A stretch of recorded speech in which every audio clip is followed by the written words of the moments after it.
The iron shackles bit into my wrists as I stood on the platform, the afternoon sun beating down like judgment itself. My daughter Maya pressed against my legs, her small fingers digging into the fabric of my worn dress. She was too young to understand what was happening. Too innocent to know her own mother was being sold like livestock. 20,000, a voice called from the crowd. I kept my eyes down. Looking at the faces below only made it worse, the hunger in some, the disgust in others. But I couldn't block out my sisters' voices. Vivian and Cassandra stood at the edge of the platform, their silk dresses a mockery next to my rags. 25, another bidder shouted. She's stronger than she looks, Cassandra called out, playing the role of saleswoman with practiced ease. Good with children. Docile. Won't cause trouble. Docile. The word burned. Once, I'd worn a crown. Once, I'd ruled beside the most powerful alpha in the Northern Territories. But that was before Theron Silvercrest decided I wasn't good enough. Before he threw me away like something broken. 30,000. This voice was different. Deeper. It cut through the crowd noise like a blade. Maya whimpered, and I pulled her closer. Shoo, baby. It's okay. It wasn't okay. Nothing about this was okay. But what choice did I have? Run? With a 3-year-old and no wolf to speak of, we wouldn't last a day in the wild. My wolf had been silent since the rejection, a ghost inside me that refused to wake. 50,000. The crowd went quiet. I looked up to spite myself and found him, the man who just bid enough to buy a small house. He stood at the front, tall and broad-shouldered, with dark hair that brushed his collar. Beta Cade of the Blood Moon Pack. I'd heard the whispers about him. Ruthless. Cold. The Alpha's right hand and enforcer. His eyes met mine, and something flickered in their depths. Not hunger. Not disgust. Something else I couldn't name. Going once, the auctioneer said, his voice eager. This was more money than he'd see all month. Going twice. 55, a scarred man in the back called out. Vivian laughed, the sound sharp and bright. See, sister. You're finally worth something. I wanted to tell her that the money would only fuel father's gambling. That in a month, they'd be right back where they started. But I kept my mouth shut. I'd learned that lesson the hard way. 75,000. Cade's voice was flat. Final. The scarred man shook his head and backed down. Smart. Even I knew better than to challenge the Blood Moon Pack. Sold. The auctioneer brought down his gavel. To Beta Cade of Blood Moon. Cassandra rushed forward, her hand outstretched for the money. Pleasure doing business. The child wasn't part of the auction, Cade said, climbing onto the platform. He moved like water, smooth and inevitable. That will cost extra. My sisters exchanged glances. They hadn't expected that. She goes where her mother goes, I said, finding my voice. Or no deal. Cade looked at me again, and this time I saw it clearly, curiosity. He studied my face like he was trying to solve a puzzle. Another 25,000, he said to my sisters. Take it or leave it. Vivian snatched the offered bills so fast she nearly dropped them. Deal. They're all yours. Just like that, we were sold. $100,000, and my sisters walked away without a backwards glance. They had what they wanted. The debt would be paid, at least for now. Cade unlocked my shackles with a small key. The metal fell away, and I rubbed my wrists, feeling blood rush back into my hands. Can you walk? He asked. Yes. Then follow me. He started down the platform steps, not checking to see if I obeyed. I picked up Maya, settling her on my hip. She buried her face in my neck, and I whispered soft reassurances I didn't believe. We followed Cade through the crowd, and people stepped aside to let us pass. The Blood Moon Pack's reputation preceded them. His truck was parked at the edge of the market, a black beast that looked like it could drive through a wall. He opened the back door and gestured for me to get in. I hesitated. Once I got in that truck, there was no going back. "I won't hurt the child," Cade said, reading my thoughts. "Whatever you've heard about Blood Moon, we don't harm pups." It wasn't much of a guarantee, but it was all I had. I climbed in, settling Maya next to me and buckling her in. Cade closed the door and got behind the wheel. We drove in silence for the first 10 minutes. I watched the market disappear behind us, then the town, until we were on the highway heading north. Toward Blood Moon territory. "What's your name?" Cade asked finally. "Elara." "And the girl?" "Maya." He glanced at me in the rearview mirror. "No last name?" I didn't answer. My last name was Silvercrest, or it had been, for 2 years. But using it now would be suicide. Theron had made it clear I was never to speak his name again. "Fair enough," Cade said. "Everyone at Blood Moon has secrets." That caught my attention. "What kind of secrets?" "The kind that keep them alive." We drove for another hour. Maya fell asleep against my shoulder, exhausted from crying. I stroked her dark hair and tried not to think about what waited for us. The Blood Moon Pack was known for its fighters, its brutality. They took the jobs other packs wouldn't touch. And now I belonged to them. Something stirred inside me. Deep in my chest, where my wolf had been sleeping for 3 years. A flutter, like wings against a cage. I froze. It couldn't be. My wolf was gone, destroyed by the rejection. The healers had said. Another flutter, stronger this time. And with it came a rush of sensation I'd forgotten, strength, awareness, the world suddenly sharper and more alive. "Stop the truck," I said. Cade's eyes found mine in the mirror. "Why?" "Just stop." He pulled over to the shoulder, and I fumbled with the door handle. I needed out. Needed air. Needed. Cade was suddenly there, opening the door from outside. "What's wrong?" I stumbled out, and my wolf surged forward. Not enough to shift, but enough to feel. Enough to know she was still there, still fighting. "Elara." Cade's hand closed around my arm, steadying me. "Talk to me." I looked up at him, and he went very still. I realized he could probably see my eyes, see the gold bleeding into the brown. "Your wolf," he said softly. "She's waking up." "That's impossible. She's been gone for years." "Not gone. Sleeping." He leaned closer, and I caught his scent, pine and smoke and something wilder underneath.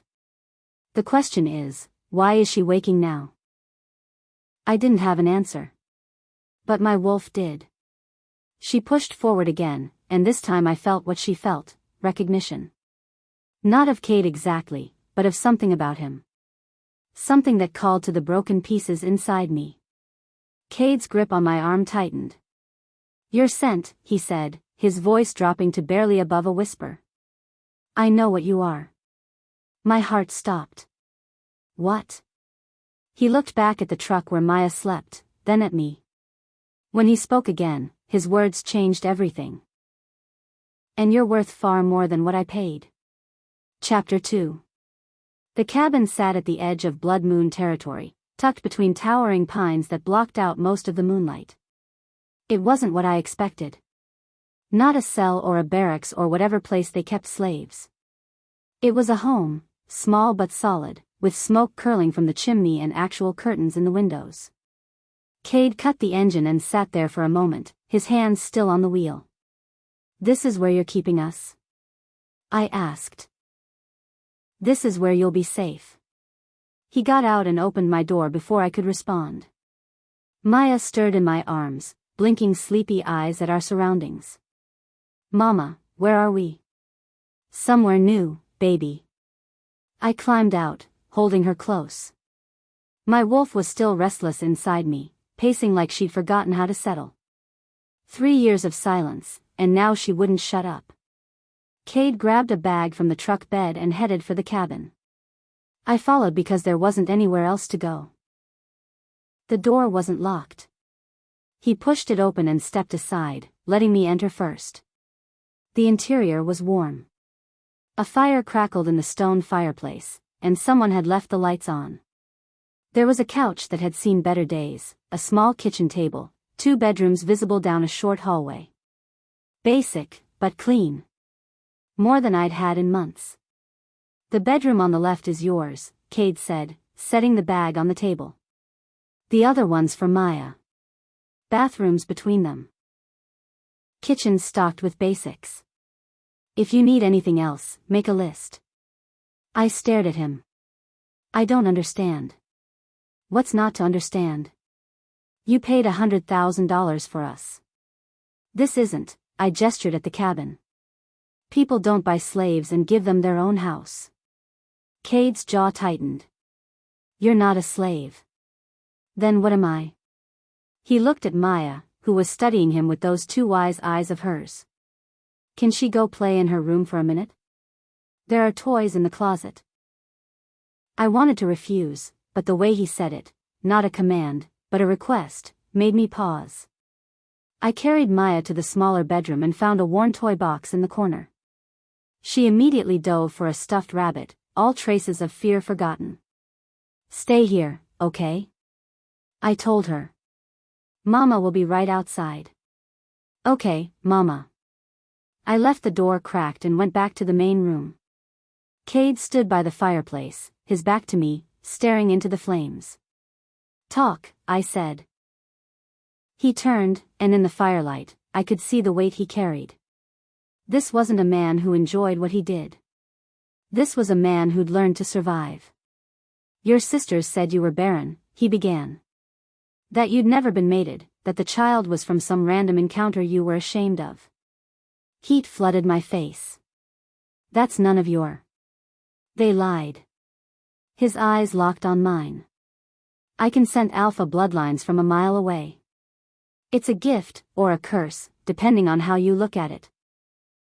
And the moment I saw you on that platform, I knew what you were. My wolf snarled inside me. I'm nothing. You're alpha-born. He said it with certainty. Trained in it, raised in it. And that child sleeping in the next room? She's not just any pup. She carries royal blood. Strong enough that even dormant, I can feel it. The room tilted. I grabbed the back of the couch to steady myself. That's impossible, I whispered. Maya's wolf hasn't even emerged yet. She's too young. Her wolf is there. Sleeping, like yours was. But it's there, and it's powerful. Cade moved closer, his voice dropping. Who's her father, Alara? Dead. The lie came automatically. He died before she was born. Cade studied my face like he was reading a book written in a language only he knew. You're lying. But I'll let it go for now. He pulled out a chair from the table. Sit. We need to talk terms. Terms? For your freedom. I sat because my legs wouldn't hold me anymore. I thought you said I wasn't a slave. You're not. But you're not free either. Not yet. He sat across from me, close enough that I could see the scars on his knuckles, the way his dark hair fell into his eyes. I bought you for a reason, Alara. And it wasn't to warm my bed or scrub my floors. Then why? Because I need your help killing my alpha. The words hung in the air between us like smoke. I'd heard wrong. I must have heard wrong. You want me to help you commit treason. I want you to help me commit justice. His voice was hard now, edged with something dangerous. Alpha Dimitri is a tyrant. He rules through fear and violence. He's killed children for looking at him wrong, tortured pack members who questioned his orders. The pack is dying under his rule, and no one has the strength to stand against him. And you think I do? A woman who can't even shift. Your wolf is waking up. I felt it in the truck. Give her time, give her reason, and she'll come back. He leaned forward. I need someone Alpha Dimitri doesn't know, someone he'll underestimate. Someone who can get close to him. And then what? I stab him in his sleep. Something like that. I laughed, but there was no humor in it. You're insane. Probably. He didn't look away. But I'm also the only thing standing between you and a very different kind of life here. Without my protection, the pack will use you. They'll take Maya and train her as a weapon. Is that what you want? It wasn't. God, it wasn't. The thought of anyone touching my daughter, of turning her into something hard and cruel, made my wolf snarl with rage. What do you get out of this? I asked. A better pack. A chance to rebuild what Dimitri destroyed. He paused. And maybe the answer to a question I've been asking for 10 years. What question? Why the moon goddess gave me a wolf but not a mate. The vulnerability in those words shocked me. This man, this hard, dangerous man, looked lost for just a moment. Like he was still that young wolf searching for something he'd never find. The goddess doesn't make mistakes, I said softly.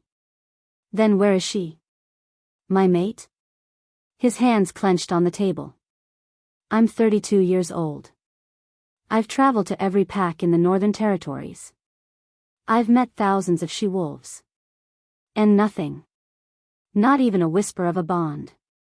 I didn't have an answer for him. My own mating had been a disaster, chosen by politics and duty rather than fate. Theron had never been mine, not really. The bond we'd shared was manufactured, forced by his father's command that we marry to unite two kingdoms. Maybe you're not supposed to find her yet, I said. Or maybe she doesn't exist. Cade stood abruptly. Think about my offer. You have until morning to decide. But Alara? He looked back at me. If you say no, I'll still protect you and Maya. I won't throw you to the wolves. But I also can't guarantee how long that protection will last. Dimitri has eyes everywhere. He left then, closing the door quietly behind him. I sat in the silence, listening to Maya's soft singing from her room, and tried to figure out how my life had gotten so complicated. Training started 3 days later. I hadn't agreed to Cade's plan, but I hadn't said no either. He seemed to take my silence as permission because he showed up at dawn with workout clothes and a determination that reminded me of my own trainers back in Silvercrest. Your wolf needs to remember what she is, he said, handing me the clothes. And you need to remember how to fight. I know how to fight. Do you? He raised an eyebrow. When was the last time you threw a punch? 3 years ago. 4. 5, actually. But I wasn't about to admit that. We trained in a clearing behind the cabin while Maya played nearby, chasing butterflies and talking to herself in that way children do. Cade was patient, more patient than I expected. He walked me through basic forms, corrected my stance, showed me how to use my smaller size as an advantage. You're thinking too much, he said after I'd fumbled the same sequence 3 times. Stop trying to remember the moves and just react. I'm trying. Try harder. He came at me fast, and instinct took over. I ducked, spun, aimed a kick at his knee. He blocked it easily, but there was approval in his eyes. Better. Again. We went until I was drenched in sweat and my muscles screamed. But my wolf was awake now, fully awake, and she loved it. She pushed against my skin, wanting out, wanting to run. Easy, Cade said, his hands suddenly on my shoulder. Don't force the shift. Let it come naturally. She's been silent for 3 years. How is this natural? Because you're safe now. His fingers tightened slightly. Your wolf shut down to protect you from the pain of whatever happened. But here, in this moment, you're not in danger. She knows that. I looked up at him, and something passed between us. Not a mate bond, I'd have recognized that. But something else. Understanding, maybe. Or recognition of shared scars. Cade. Maya's voice shattered the moment. Look, look. We both turned to find her kneeling in the grass, her small hands pressed to the earth. And around her, flowers were blooming. Not the wild growth that already existed, but new flowers, sprouting up through the dirt in a perfect circle around her body. I stopped breathing. Maya, baby, come here. She looked up, her eyes bright with excitement. I made them grow, Mama. I wished really hard, and they grew. Cade moved before I could, crossing to Maya and kneeling beside her. That's amazing, sweetheart. Can you show me how you did it? I just think about them being happy, Maya said, placing her hands on the ground again. And then they grow. More flowers erupted from the soil. Roses this time, full blooms that shouldn't exist in this season. Cade, I whispered. Make her stop. He looked back at me, and I saw my own fear reflected in his expression. Maya, that's wonderful. But let's keep this our secret, okay? Just between us. Why? Because it makes you special. And special things should be protected. He ruffled her hair gently. Go play with your rabbit. I need to talk to your mama. Maya skipped off, already forgetting about the flowers. But they remained, a perfect circle of impossible blooms that proved what I'd been trying to deny. My daughter wasn't normal. She wasn't even just alpha-born. She was something more. Cade stood and walked back to me, his face grim. How long has she been doing that? I don't know. Maybe a few months? I thought it was coincidence. Gardens we passed seemed healthier, flowers lasted longer in her room. I wrapped my arms around myself. I didn't want to see it. Elara, abilities like that don't just appear. They're inherited. Which means her father was powerful. I know. I met his eyes. And if anyone finds out what she can do, they'll know she's royal. They'll know her father was someone important. More than important. Growth manipulation is rare. It's the mark of, he stopped, his eyes widening. The Silver Crest line. They're the only royal bloodline in the Northern Territories known for earth magic. My silence was answer enough. Christ, Cade breathed. Your daughter is King Theron's heir. No. The word came out sharp. She's my daughter. That's all. He rejected me before I knew I was pregnant. He has no claim to her. But if he finds out, he won't. I stepped closer, my wolf rising in my voice. Because you're going to help me keep her hidden. That's the deal, Cade. I'll help you with Dimitri, but you protect Maya. You keep her secret. He looked at me for a long moment, something like respect flickering in his dark eyes. Deal. We shook on it, his hand warm and calloused against mine.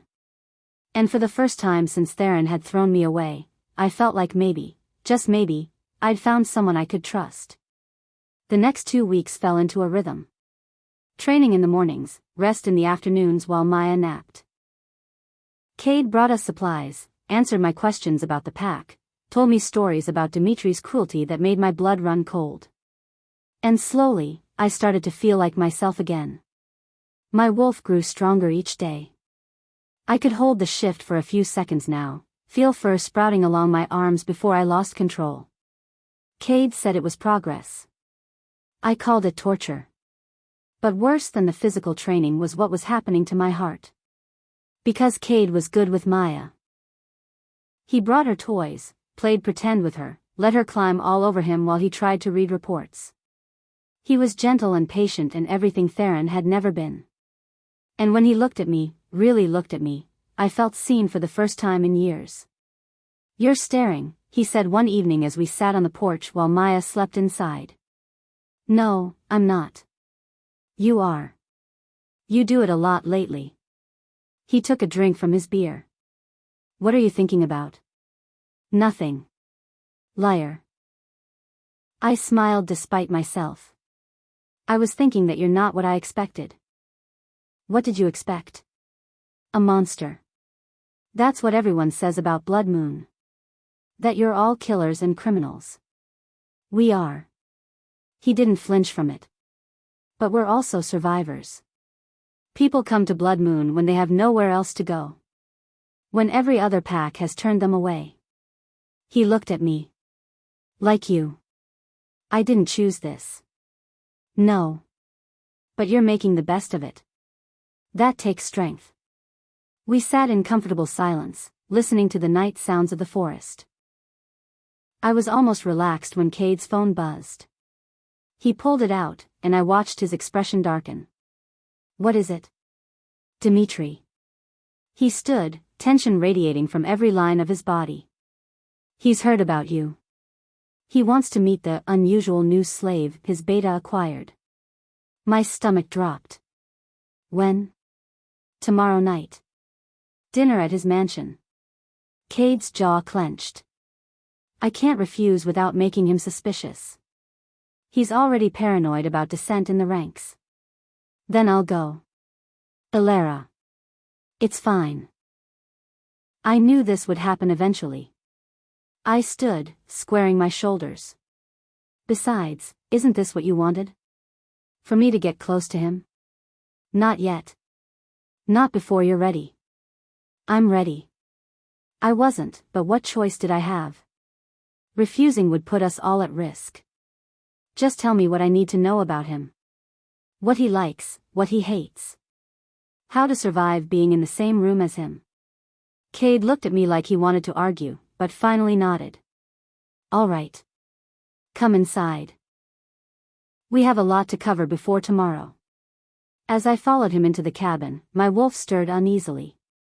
She didn't like this. Didn't trust it. And deep down, neither did I. But for Maya's safety, I'd walk into the lion's den with a smile on my face.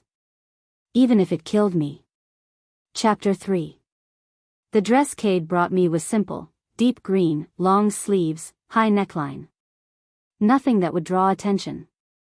But when I looked in the mirror, I barely recognized the woman staring back. I'd lost weight over the years, my cheekbones sharp, my eyes too large in my face. I looked fragile. Breakable. Good. Let them underestimate me. Mama, you look pretty, Maya said from her bed, clutching her stuffed rabbit. I turned and smiled at her, though my stomach was in knots. Thank you, baby.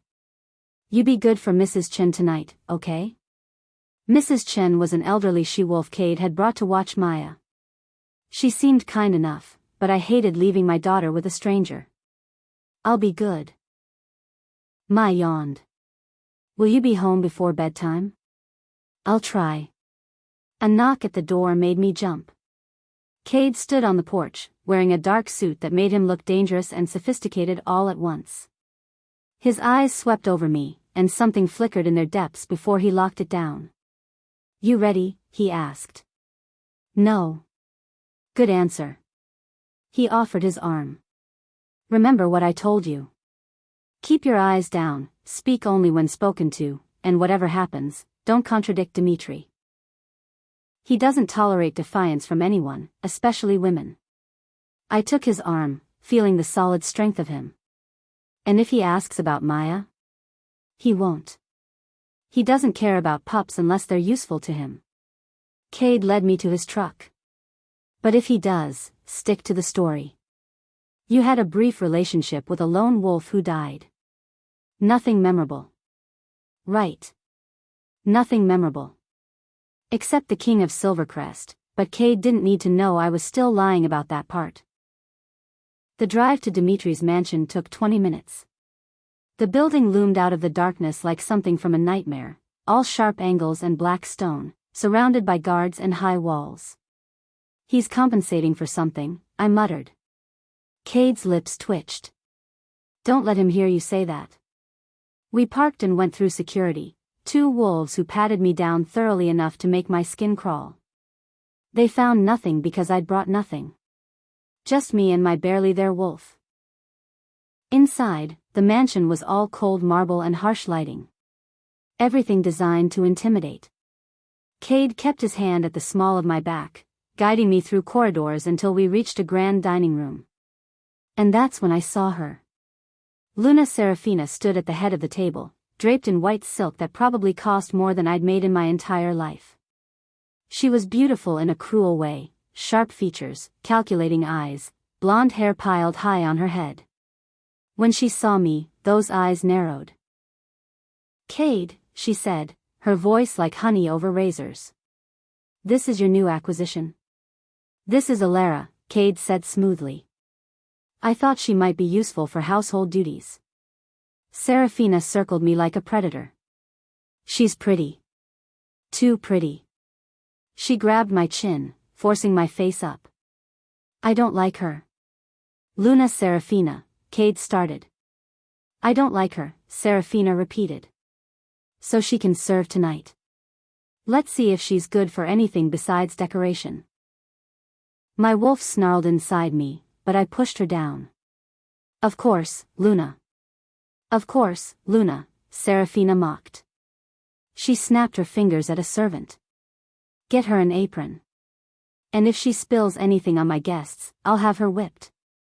Cade's hand tightened on my back, but he said nothing. Couldn't say anything without making things worse. I met his eyes briefly, saw the apology there, and gave a tiny nod. I could handle this. I'd handled worse. They put me in a black uniform and sent me into the banquet hall with a tray of champagne. The room was full of wolves, alphas, betas, their mates. All of them powerful, all of them looking at me like I was beneath notice. I kept my head down and moved through the crowd, offering drinks and dodging wandering hands. My wolf was restless, sensing danger, but I forced her quiet. And then I felt it. A presence that made every hair on my body stand up. I turned slowly, and my entire world stopped. Theron Silvercrest stood 20 feet away, talking to Dimitri like they were old friends. He looked exactly as I remembered, tall and broad, with dark gold hair and eyes like amber. He wore power the way other men wore cologne, and even across the room, I could feel the weight of his alpha presence. My first love. My first mate. The man who destroyed me. Our eyes met, and I watched recognition slam into him like a physical blow. His champagne glass slipped from his fingers, shattering on the marble floor. "Alara," he breathed, and even though he'd said it quietly, I heard it clear as day. Time stopped. 5 years vanished. I was back in his chambers, watching him pace as he told me he couldn't be mated to a barren woman. That the kingdom needed heirs. That I was useless to him. "My king?" Dimitri's voice cut through the moment. "Is something wrong?" Theron's jaw clenched. "No. Nothing. I thought I saw someone I knew." "Did you?" Dimitri followed his gaze to me, and I quickly looked down. "That's just one of Cade's new servants. No one important. No one important." The words burned, but I swallowed them down. "Of course," Theron said, but I could feel his eyes on me. Burning. Questioning. I moved away, retreating to the serving area where I could breathe.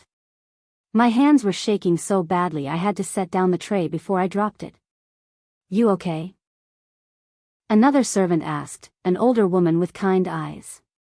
"Fine. Just nervous." "Don't worry, honey. Keep your head down and the night will be over before you know it." If only that were true. The feast began, and I was assigned to serve the high table. Which meant serving Theron. Of course. Because the moon goddess apparently had a sick sense of humor. I approached with a platter of food, my eyes on the table, my hands steady through sheer force of will. "Wine, my king?" I asked, my voice flat. "Alara." He said my name like a prayer. Or a curse. "Look at me. I'm not allowed, my king."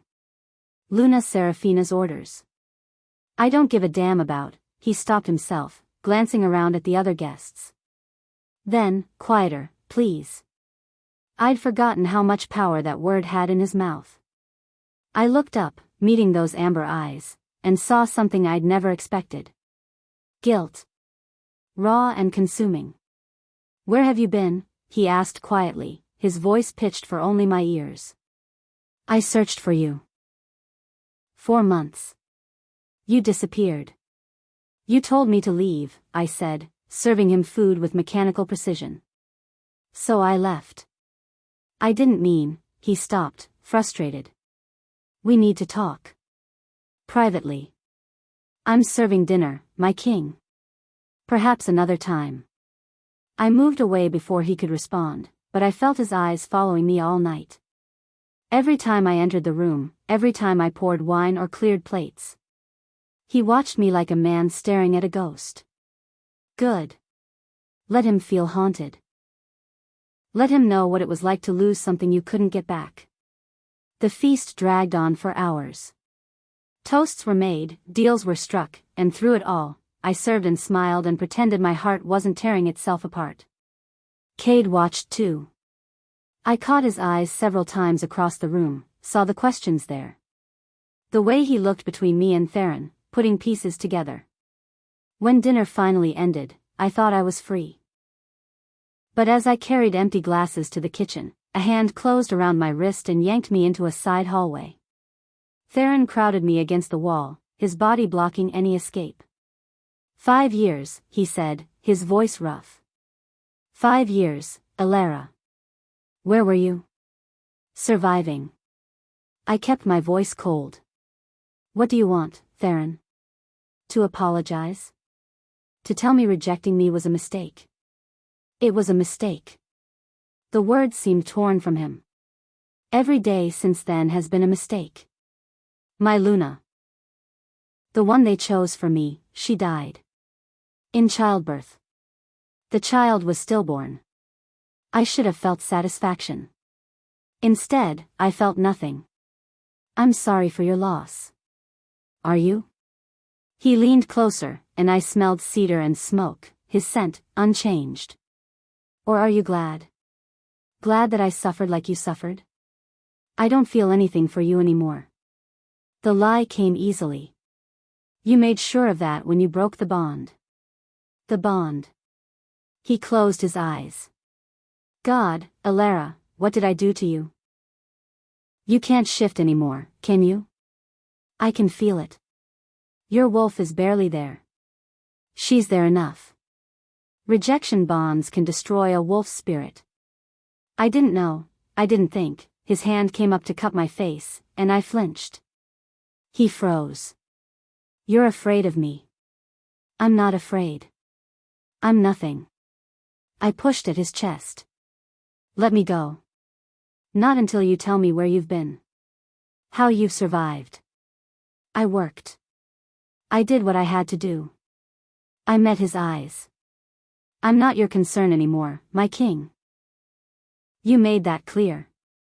Something fell from my pocket, Maya's small wooden rabbit that I'd been carrying as a good luck charm.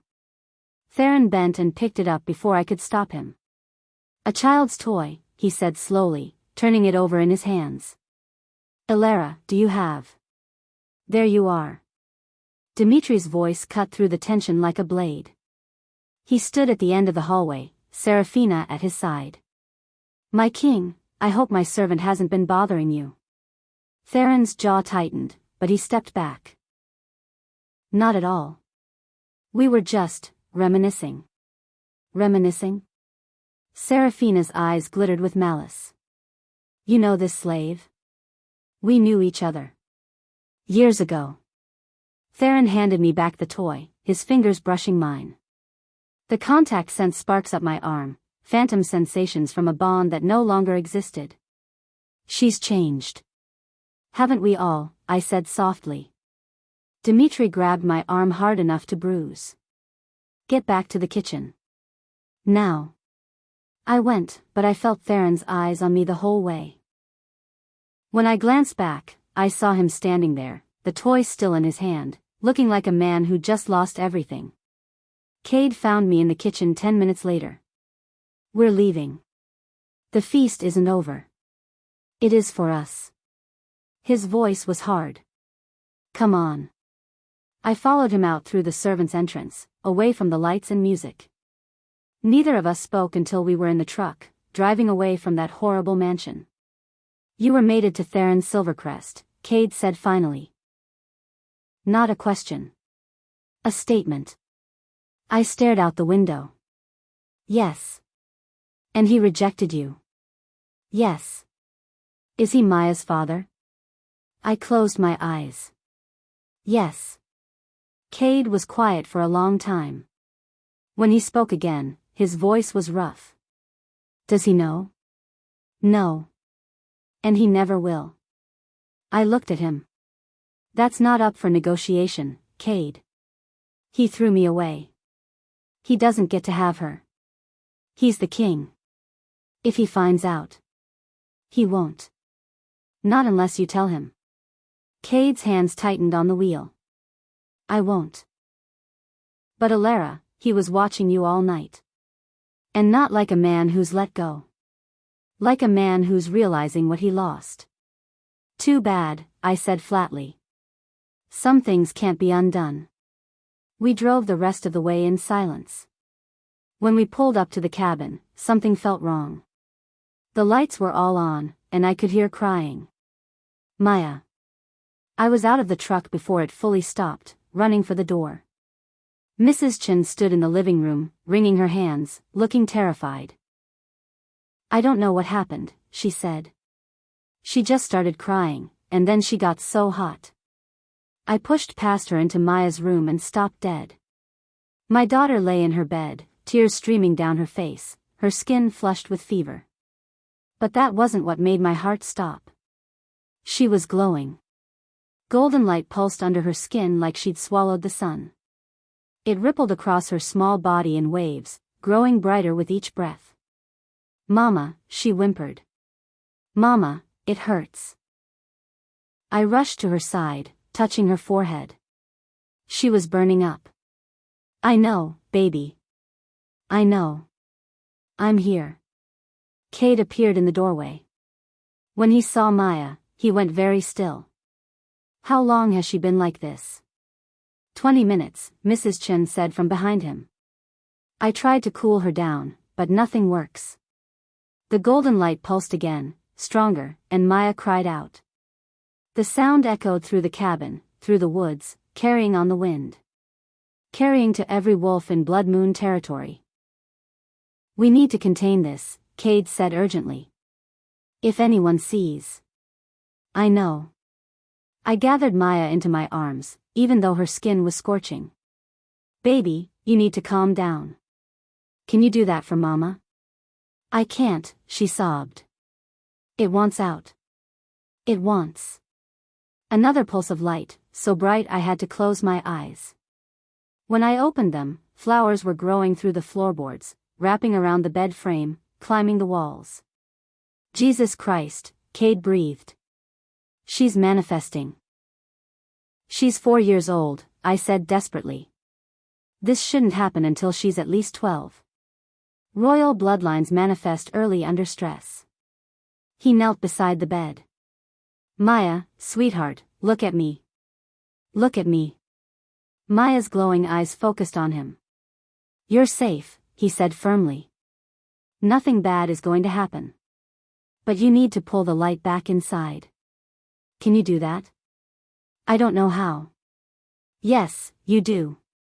It's part of you. Just imagine it going back inside, like putting a toy away. Maya squeezed her eyes shut, her small face screwed up in concentration. Slowly, painfully slowly, the light began to fade. The glow dimmed, the flowers stopped growing, and her fever cooled. Finally, she went limp in my arms, exhausted. Good girl, Cade said softly. You did so good. But it was too late. Because outside, I could hear voices. Wolves drawn by the light, by the cry of power that had echoed through the territory. And somewhere in the distance, a howl rose into the night. Not a blood moon howl. A royal howl. Theron had heard his daughter's call. And he was coming. Chapter 4. The wolves outside were getting closer.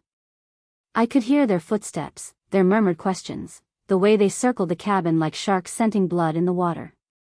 Maya had finally fallen asleep in my arms, her small body still too warm but no longer glowing. The flowers that had erupted through the floorboards remained, their petals already wilting without her conscious will to sustain them. "We need to do something," I whispered to Cade. "They're coming." He stood at the window, his body tense, watching the shadows move through the trees. "I know. Can you send them away?" Not without an explanation for what they felt. That much power. He turned to look at me, and his expression was grave. "Elara, that wasn't just royal blood awakening. That was something more." "What do you mean?" "I mean I've been around powerful alphas my entire life. I've felt the awakening of dozens of young wolves. And I've never felt anything like what just came from your daughter." He crossed to the bed, looking down at Maya's peaceful face. "She's not just alpha-born. She's a true alpha." The term made my blood run cold. True alphas were legend. Wolves born with so much raw power that they could command other alphas, bend entire packs to their will without even trying. There hadn't been a confirmed true alpha in over a century. "That's impossible," I said. "She's just a child. A child who made flowers grow through solid wood. A child who glowed bright enough to be seen from half a mile away." Cade ran a hand through his hair. "How strong was Theron when you knew him?" "Strong. The strongest alpha in the Northern Territories." "And you? Before the rejection, before your wolf went silent?" I swallowed hard. "I was alpha-born. Trained to lead. My father was king of the eastern borderlands before he lost everything to gambling and drink. So too powerful bloodlines. Royal on both sides." Cade looked at Maya again. "That would explain it. The combination created something more." A knock at the door made us both freeze. "Beta Cade?" A male voice called. "Is everything all right?" We felt something. Heard something. Cade moved to the door but didn't open it. "Everything's fine, Marcus. The woman's child had a nightmare. You know how pups can be when they're scared. That wasn't fear we felt. That was power. You felt a scared child in a strange place with a weak mother who can't even shift to comfort her properly." Cade's voice went hard. "Now go back to your posts. All of you. That's an order." Silence. Then footsteps retreating. But I knew it wasn't over. The wolves had felt what happened. They'd be talking. Speculating. And eventually, word would reach Dimitri. "We need to leave," I said. "Tonight. Take Maya and run." "Run where?" Cade turned back to me. "Every pack in the Northern Territories has treaties with Blood Moon. There's nowhere I can take you that Dimitri won't eventually find. Then we'll go rogue. Live in the wild. With a 4-year-old who just manifested power she can't control? You wouldn't last a week." He sat on the edge of the bed, his shoulders heavy. "There's another option." "What?" "We could tell Theron." The suggestion hit me like a slap. "No. Elara, he's her father. He has a right. He has no rights." I stood, carefully laying Maya on the bed before I woke her. He threw me away like garbage. He told me I was useless, broken, not worthy of being his queen. And now you want me to go crawling back to him? "I want you to think about Maya," Cade said quietly. "Theron is the most powerful alpha in the region. With him protecting her, no one would dare touch her. Not Dimitri, not the council, no one. And what would he want in return? Her. He'd take her from me. You don't know that. I do. I know exactly what he'd do." My voice cracked. He cares about bloodlines and heirs and the kingdom. Not about the woman he destroyed to get them. Cade stood and moved toward me, stopping just close enough that I could feel his warmth. What he did to you was unforgivable. I get that. But this isn't about you and him anymore. It's about keeping Maya safe. I know that. Tears burned my eyes. God, Cade, I know that. But I can't give her to him. Hey. His hands came up to frame my face, gentle despite his strength. I'm not asking you to give her to anyone. I'm asking you to consider all the options. That's all. I looked up at him, this man who'd bought me at auction and given me back my life. Who trained with me every morning and played pretend with my daughter every afternoon. Who made me feel safe for the first time in years. Why are you helping us? I whispered. Really? You said you needed me to help overthrow Dmitri, but this, protecting Maya, hiding what she is, that puts you at risk too. His thumb brushed across my cheekbone, catching a tear. Maybe I'm tired of watching innocent people suffer. Or maybe. He stopped, something vulnerable flickering in his dark eyes. Maybe I'm starting to care about you. Both of you. More than I should. The air between us felt charged. Dangerous. His face was so close to mine, and it would be so easy to close that distance. To find comfort in something other than fear and loneliness. But Maya made a small sound in her sleep, and reality crashed back. We should rest, I said, stepping back. Figure out our next move in the morning. Cade's hands dropped. Right. Morning. He moved toward the door. I'll stay tonight. On the couch. Just in case anyone else comes by with questions. Thank you. He paused in the doorway, looking back at me. For what it's worth. Theron was a fool to let you go. And an even bigger fool if he doesn't fight to get you back. Then he was gone, leaving me alone with my sleeping daughter and the weight of decisions I wasn't ready to make. Morning came too soon and brought trouble with it. I woke to voices outside, angry voices. I rushed to the window and saw a group of wolves gathered in front of the cabin, Cade standing between them and the door. The alpha wants to see the woman and her child, one of them said. A female with short red hair and a scar across her jaw. Now. The child is sick, Cade said calmly. Fever. Nothing serious, but she needs rest. That wasn't a sick child's cry we heard last night. That was power. That was fear. You're a mother, Lydia. Surely you remember how loud a frightened pup can be. The woman, Lydia, crossed her arms. Stop playing games, Cade. We all felt it. Golden light, strong enough to wake half the pack. And there are rumors that Alpha King Theron felt it too. That he's still in the territory, searching for the source. My blood ran cold. Theron was still here. Rumors, Cade said dismissively. You know how wolves talk. And you know how Dmitri gets when he thinks something's being hidden from him. Lydia stepped closer. Send out the woman. Let us see the child. Then we'll leave. No. The word was absolute. Final. And it made every wolf in that clearing tense. Beta Cade, another voice said, smoother than Lydia's. A man stepped forward, older, with silver threading through his dark hair. Don't make this harder than it needs to be. The Alpha has questions. We're just here to escort them to the mansion for answers. And I said no, Victor. Cade's posture shifted, his wolf rising to the surface.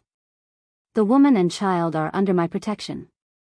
That means they don't go anywhere unless I say so. Your protection. Victor smiled, and it wasn't friendly. Interesting. When did you start caring so much about a purchased slave and her pup? When I paid $100,000 for them. That makes them mine. And I don't share. The tension ratcheted higher. I could see it in the way the wolves positioned themselves, in the way their eyes began to glow with their animals. This was about to turn into a fight. I couldn't let that happen. Couldn't let Cade risk everything for us. I opened the door and stepped out onto the porch. Every eye turned to me. "I'll go," I said. "Just let me make sure my daughter is settled with Mrs. Chen first." "Elara," Cade started. "It's fine." I met his eyes, trying to convey what I couldn't say out loud. "Trust me. I'll answer the Alpha's questions. Clear up this misunderstanding." Cade's jaw clenched, but he gave a tiny nod. He understood. We'd play along, by time, figure out our next move. I went back inside and found Mrs. Chen already up, making breakfast for Maya. "They're taking me to see Alpha Dimitri," I told her quietly. "Stay with Maya. Don't let anyone in except Cade. Understand?" "Of course, dear." The old woman squeezed my hand. "Be careful." Maya was still asleep, her color finally normal again. I kissed her forehead and whispered, "Mama loves you. Always." Then I went back outside before I could lose my nerve. Victor and Lydia escorted me to a car. Not Cade's truck, but a sleek black sedan that screamed wealth and power. Cade followed in his own vehicle, his expression grim. The ride to Dimitri's mansion felt longer than it had the night before. Every second stretched, every heartbeat too loud.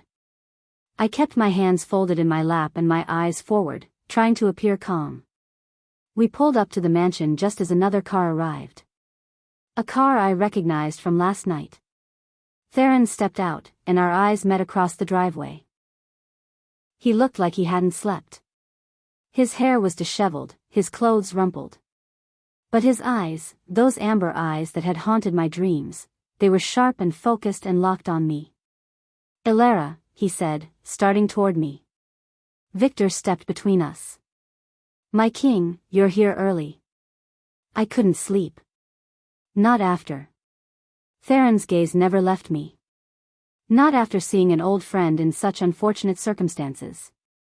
"Alpha Dimitri is waiting inside," Victor said smoothly. "For everyone." We were herded into the mansion like prisoners. The same grand dining room from last night, but now empty except for Dimitri sitting at the head of the table. Serafina stood behind him, her expression cruel and satisfied. "Sit," Dimitri commanded. I sat. Cade took the chair beside me, close enough that our shoulders touched. Theron remained standing near the door, watching. "Last night," Dimitri began, steepling his fingers, "my wolves felt something unusual. A burst of power unlike anything we've experienced in Blood Moon territory." His eyes fixed on me. "And it seemed to come from the direction of Beta Cade's cabin. The cabin where you and your child are staying." "My daughter had a nightmare," I said calmly. "She was scared. That's all." "Is it?" Serafina moved around the table toward me. "Because my wolves say it felt like alpha power. Royal alpha power. And you're supposedly just a weak little omega who can't even shift." "I never claimed to be an omega." "No, but your sisters said you were barren. Useless. Weak."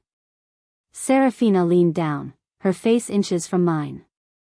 "They lied, didn't they? My sisters would say anything for money. So what are you really? Who are you really?" "Just a mother trying to protect her child." Dimitri slammed his hand on the table, making everyone jump. "Enough games. I want the truth. Is your daughter powerful?" "She's 4 years old." "That's not what I asked." Cade stood. "Alpha Dimitri, with respect, you're interrogating a woman over a child's bad dream. There's nothing here. No conspiracy, no hidden power. Just a scared pup in a new place. Then you won't mind if I send someone to verify that." Dimitri smiled, and it was the smile of a predator. "I've called in a favor. Someone who can sense bloodlines, read power signatures. A tracker." My heart stopped. Trackers were rare. Wolves born with the ability to sense and identify other wolves' lineage and strength. If a tracker examined Maya. That's unnecessary, Cade said. I disagree. Dimitri looked past us. He should be here any moment, actually. As if on cue, the door opened. A man walked in, tall and lean, with white blonde hair and eyes so pale they were almost colorless. He moved with an unnatural grace, and when those strange eyes swept the room, I felt exposed. Vulnerable. Tracker Silas, Dimitri said. Thank you for coming on such short notice. You said it was urgent. Silas's voice was soft, almost gentle. But there was nothing gentle about the way he looked at me. You want me to trace a bloodline? I want you to trace the source of last night's power surge. That's easy enough. Silas crossed to me, and I forced myself not to flinch. He circled my chair slowly, breathing deeply. Alpha-born. Strong lineage, Eastern Borderlands. But damaged. Your wolf is barely there. I told you, Dimitri said impatiently. It's not her. It's the child. The child. Silas looked at Cade. Where is she? Safe, Cade said. And staying that way. I need to see her. To know for certain what you're dealing with. No. Theron's voice cut through the room like a blade. He'd been so quiet I'd almost forgotten he was there. You're not going near any child without proper cause. Dimitri's eyes narrowed. My king, with respect, this is Blood Moon business. And I'm making it my business. Theron moved closer to the table. I felt that power last night too. It called to my wolf in a way nothing has since. He stopped, his eyes finding mine. Since I lost something precious. The air in the room changed. Dimitri looked between us, his expression calculating. You know this woman, he said slowly. You knew her before. I did. And the child? Do you know the child? Theron's jaw worked. I don't know. That's what I'm trying to find out. Then we're on the same side. Dimitri gestured to Silas. Go to Beta Cade's cabin. Examine the child. Report back. No, Cade and I said simultaneously. But it was too late. Silas was already moving toward the door, his pale eyes gleaming with interest. If you won't bring the child to us, Dimitri said, we'll go to the child. We had no choice. We all followed, me and Cade, Theron, Dimitri and Serafina, and the tracker who could destroy everything with a single breath. The drive back to the cabin was agony. I wanted to run ahead, to scoop Maya up and disappear into the forest. But Cade's hand found mine under the seat, squeezing gently. Steady. We'd face this together. When we arrived, Mrs. Chen was on the porch, looking terrified. She's still sleeping, she said quickly. She hasn't woken up since you left. Get out of the way, Serafina snapped. We entered the cabin in a group.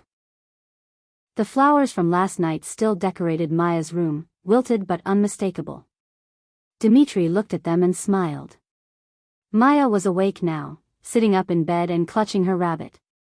When she saw all the strangers, her eyes went wide. Mama? I'm here, baby. It's okay. I pushed past everyone to get to her, gathering her into my arms. These people just need to ask you some questions. I don't like them. I know. But it'll be over soon. Silas moved into the room, and the temperature seemed to drop. He stood at the foot of the bed, those colorless eyes fixed on Maya. May I? He asked, holding out his hand. No, I said. It won't hurt her. I just need to read her signature. I said no. Elara. Dimitri's voice was hard. Either you let him do this peacefully, or we'll do it by force. Your choice. I looked at Cade. He gave the smallest nod. We had no options left. It's okay, baby, I whispered to Maya. Just let the man touch your hand.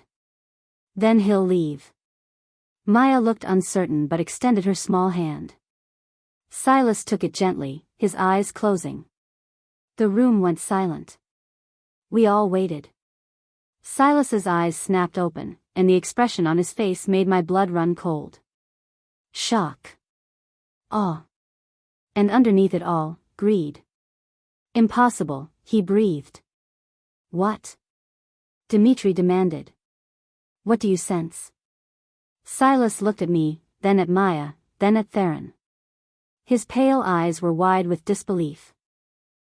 The child inside carries the blood of 2 alpha kings, he said slowly. Each word felt like a death sentence. Not just alpha-born. Kings. And not just any kings, he turned to Theron. She carries your bloodline, my king. Mixed with. He looked back at me, confusion flickering across his face. Another royal line. Eastern? But that would mean. He trailed off, realization dawning in his expression. Horror. And beneath that, the gleam of someone who just discovered treasure. Unless, he finished quietly, the mother was also royalty before she fell. Every eye in the room turned to me. And I knew, in that moment, that our lives would never be the same. Chapter 5. The silence in the room was deafening. Everyone stared at me like I'd suddenly grown a second head. Maya whimpered in my arms, sensing the danger even if she didn't understand it. Theron moved first. He crossed the room in 3 strides, his eyes locked on Maya's face. Let me see her. Stay back, I warned, my voice shaking. Ilara, let me see my daughter. The words hung in the air. My daughter. He'd said it out loud, claimed her before everyone, and there was no taking it back now. Dmitri started laughing. It was a terrible sound, full of malice and calculation. Oh, this is perfect. This is absolutely perfect. He looked at Theron. Does the council know you have a secret heir, my king? One you abandoned? I didn't know. Theron's face was ashen. I didn't know she existed. Convenient. Dimitri's eyes gleamed. Beta Cade, did you know what you were harboring? I knew they needed protection, Cade said carefully. Nothing more. Liar. Serafina moved closer to the bed. You knew exactly what that child was. You've been hiding them deliberately. She smiled at Dmitri. That's treason, isn't it? Hiding royalty from the Alpha? It certainly could be interpreted that way. Dmitri nodded to Victor and Lydia. Take the woman and child to the mansion. Separate rooms. Guards on both. No. I clutched Maya tighter. You can't. I can do whatever I want in my territory. Dimitri's voice went cold. You came here as purchased property. That makes you mine. And if that child is as powerful as Silas says, she's worth more than every wolf in this pack combined. She's not property. Theron's alpha power rolled through the room, making everyone except Dmitri step back. She's my blood. That makes her under my protection. Does it? Dmitri smiled. Because from where I'm standing, you rejected her mother and never claimed the child. That makes her fair game. I'll kill you before I let you touch her. You could try. But we're in Blood Moon territory, surrounded by my wolves. You might take me down, but you'd never leave alive. And then where would your precious daughter be? The logic was brutal and effective. Theron's hands clenched into fists, his wolf raging behind his eyes, but he was trapped. Outnumbered and outmaneuvered. Take them, Dmitri ordered. Victor reached for Maya, and instinct took over. I lunged at him, using my body to shield my daughter. But I was weak, my wolf still barely there, and he knocked me aside easily. Mama! Maya screamed as Victor pulled her from my arms. No! Give her back. I tried to fight, but Lydia grabbed me, her grip like iron. Stop fighting, she hissed in my ear. You'll only make it worse. Cade moved to help, but 3 wolves were on him instantly. They forced him to his knees, and I watched in horror as silver chains were wrapped around his wrists. What are you doing? I demanded. Taking precautions. Dimitri gestured to his guards. Beta Cade has shown where his loyalties lie. Take him to the dungeons. We'll deal with his treason later. He didn't do anything wrong. He hid an Alpha King's heir from the proper authorities. That's treason in any territory. Dimitri turned his back on us. Take them all away. I need to think about how to best use this situation. They dragged us out separately. Maya was screaming for me, her small hands reaching out, and the sound tore my heart into pieces. I fought against Lydia's grip, but it was useless. Without my wolf, I was nothing. They threw me into a room on the 2nd floor of the mansion. Luxurious but locked, with bars on the windows. A prison dressed up as a bedroom. Where's my daughter? I demanded. Somewhere safe, Lydia said. She almost looked sorry. Don't make this harder than it has to be. Harder? You're keeping a child from her mother. I'm following orders. She closed the door, and I heard the lock click. I was alone. I ran to the window and looked out, but I couldn't see anything useful. Just grounds and forest and wolves patrolling. Even if I could break the bars, I'd never make it past them. I sank onto the bed, my whole body shaking. Maya was somewhere in this mansion, probably terrified, and I couldn't get to her. Cade was in chains. Theron was, what? Planning his next move? Or had he already left, deciding we were too much trouble? No. The look on his face when he'd seen Maya, that wasn't the look of a man who would walk away. But what could he do against an entire pack? Hours crawled by. No food. No water. No word about Maya. The sun moved across the sky, and I wore a path in the carpet pacing. My wolf stirred inside me, restless and angry. She'd been getting stronger every day since we came to Blood Moon, but she was still weak. Still broken by the rejection. Not broken, she whispered in my mind. The first time she'd spoken clearly in 5 years. Healing. Waiting. Waiting for what? I whispered back. For you to need us. A sound outside the door made me freeze. Footsteps. Multiple people. The lock clicked, and Serafina entered with 2 guards. She wore a dress that probably cost more than most people made in a year, and her smile was sharp enough to cut. Comfortable? She asked.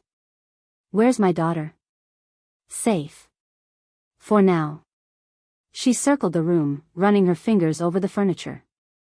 You know, when Dimitri first brought you here, I wanted to kill you. You're too pretty, and my husband has a weakness for pretty things. But now? She laughed. Now I'm glad you're alive. You're going to make us very, very rich. I don't understand. Of course you don't. You're just a frightened little Omega who got lucky. Serafina stopped in front of me. But that child downstairs? She's a fortune waiting to happen. We can ransom her back to Theron for an obscene amount of money. Or better yet, we can raise her ourselves. Train her. Use her power to make Blood Moon the strongest pack in the region. Horror washed over me. She's 4 years old. She's a weapon. One that fell into our laps. Serafina's eyes glittered. And you're going to cooperate. Because if you don't, I'll hurt her. Not enough to damage her permanently, but enough to make her scream. Would you like that? Rage exploded inside me. Pure, white-hot rage like nothing I'd ever felt. My wolf surged forward, and this time, I didn't push her down. I let her rise. You touch my daughter, I said, and my voice wasn't entirely human anymore, and I will tear you apart. Serafina blinked. Then she laughed. Empty threats from a broken wolf. Guards, take her down to the cells. I'm tired of looking at her. The guards moved forward. One grabbed my arm, and that's when it happened. The block that had held my wolf prisoner for 5 years, the invisible chains forged by rejection and pain and despair, they shattered. Power exploded through me like a dam breaking. My wolf roared to the surface, and I felt my bones begin to shift. It hurt, God, it hurt worse than anything I'd ever felt, but I didn't fight it. I embraced it. The transformation ripped through me. Fur erupted across my skin. My spine curved and reformed. My hands became paws, my jaw elongating into a muzzle. The guard holding me stumbled back with a shout of surprise. When the shift completed, I stood on 4 legs for the first time in 5 years. And I was massive. Larger than any wolf I'd ever seen. My fur was pure white, bright as fresh snow. And across my shoulders and sides, silver crescents marked my coat, the sign of the moon goddess's blessing. I was a moon wolf. The legend said we'd gone extinct centuries ago. Wolves blessed directly by the goddess, gifted with strength and power beyond normal alphas. I'd never known what I truly was. My parents had hidden it, afraid of what others might do if they knew. But there was no hiding it now. Seraphina's face went white. Impossible, she breathed. I didn't give her time to recover. I lunged, my jaws snapping inches from her throat. She screamed and stumbled backward, falling over her own feet. The guards shifted, but they were no match for me. I was faster, stronger, fueled by desperation and 5 years of suppressed rage. I tore through them like paper, not killing but incapacitating. Breaking bones, shredding muscle. They went down hard. I bounded out of the room, following Maya's scent. It led me through corridors, downstairs, deeper into the mansion. Guards tried to stop me. I went through them like a storm. Nothing was going to keep me from my daughter. I found her in the basement, a cold, dark space that smelled of silver and fear. She was in a cage, the bars made of silver that glowed with suppressive magic. She looked so small, curled up with her rabbit, crying. Maya, I tried to say, but it came out as a whine. Her head snapped up. Mama? She could see me. See what I really was. And she wasn't afraid. Pretty wolf, she whispered, reaching through the bars. Are you here to save me? I was. I absolutely was. I grabbed the cage door in my jaws and pulled. Silver burned my mouth, but I didn't care. The metal groaned and bent. One more pull and... I wouldn't do that. Seraphina stood at the bottom of the stairs, breathing hard, her dress torn. She held a remote control in her hand. This cage has a failsafe, she said. If it's damaged, it floods with silver gas. Your daughter might survive. Or she might suffocate. Do you want to risk it? I snarled at her, every instinct screaming to attack. But she was right. I couldn't risk Maya's life. That's better. Seraphina smiled. Now shift back. Do it slowly, or I press this button. I had no choice.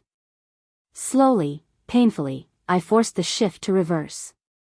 Bones cracked and reformed. Fur receded. When I was human again, I was naked and exhausted, but I didn't care. Let her go, I said. Please. She's just a child. She's a fortune. Seraphina stepped closer to the cage.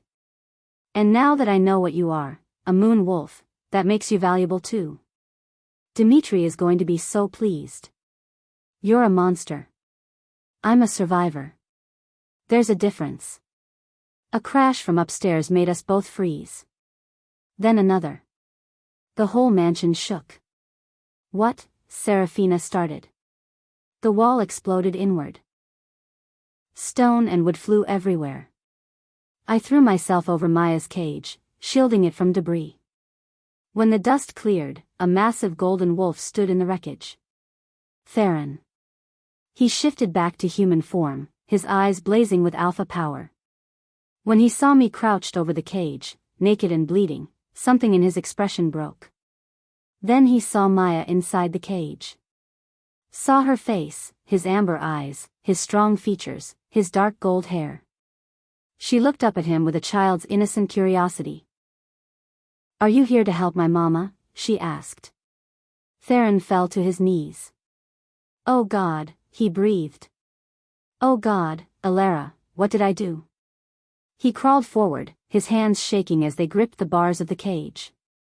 Maya watched him with those two knowing eyes. "You gave me a daughter," Theron said, and his voice cracked. "You were carrying my daughter, and I threw you away. I destroyed you. I destroyed everything." Tears streamed down his face. The powerful Alpha King, broken by the weight of his mistakes. "Mama says my daddy's in heaven," Maya said softly. "Are you my daddy?" The question destroyed him. He pressed his forehead against the bars, his shoulders shaking with sobs. "Yes. Yes, little one. I'm your father. And I'm so sorry." "It's too late for sorry," I said, my voice hoarse. "I know." He looked up at me, and I saw genuine anguish in his eyes. "I know I can never make this right.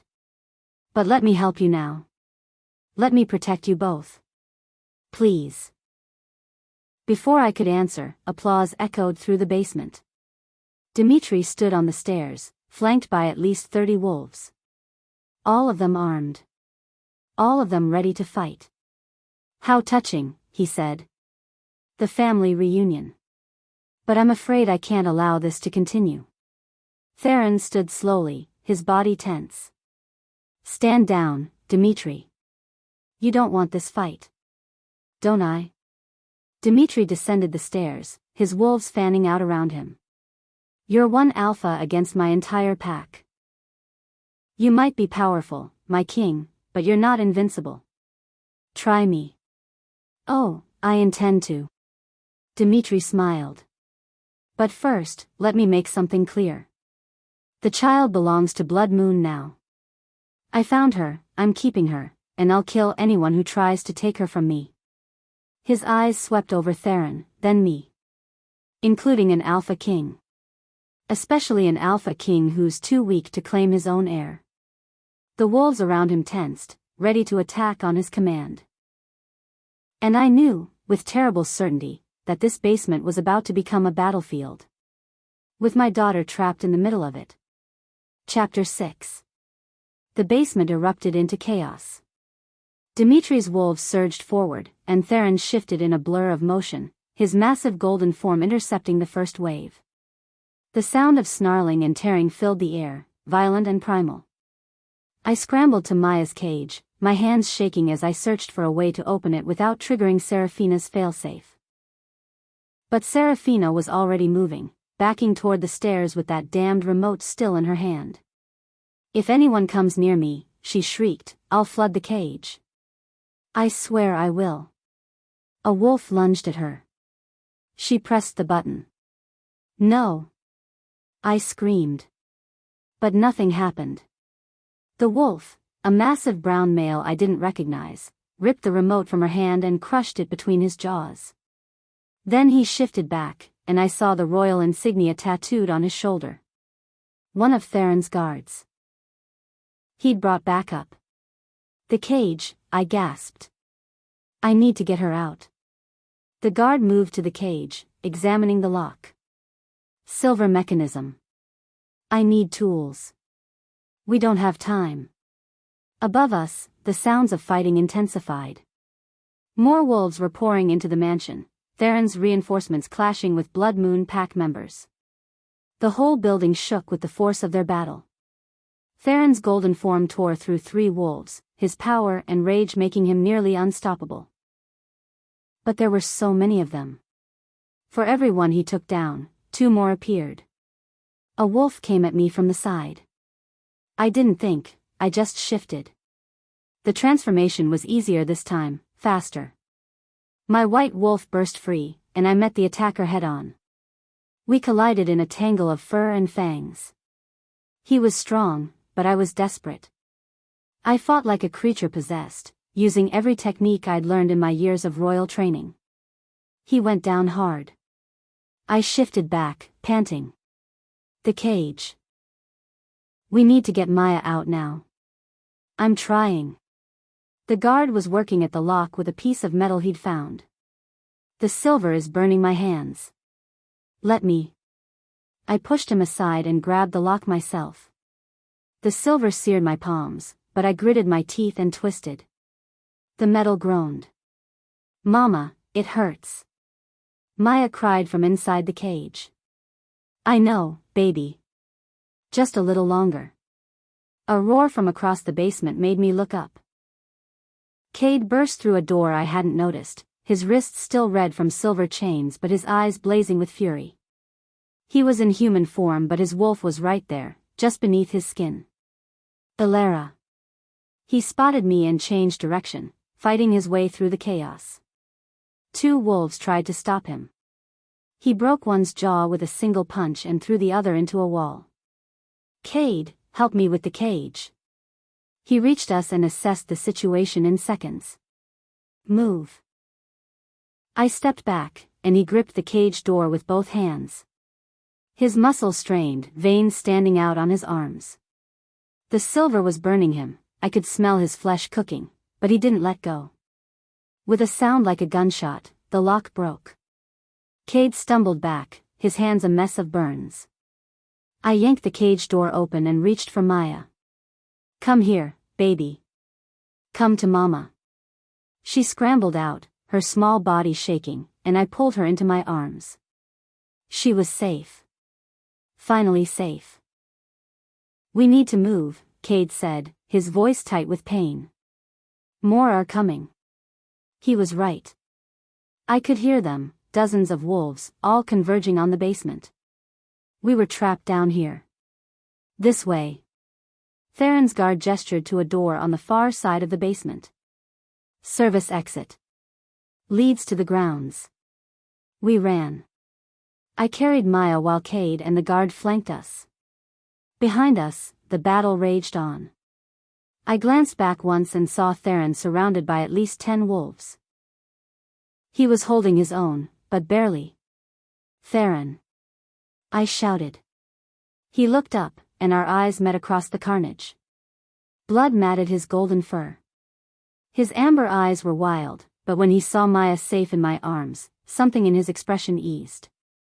Then Dimitri himself entered the fight.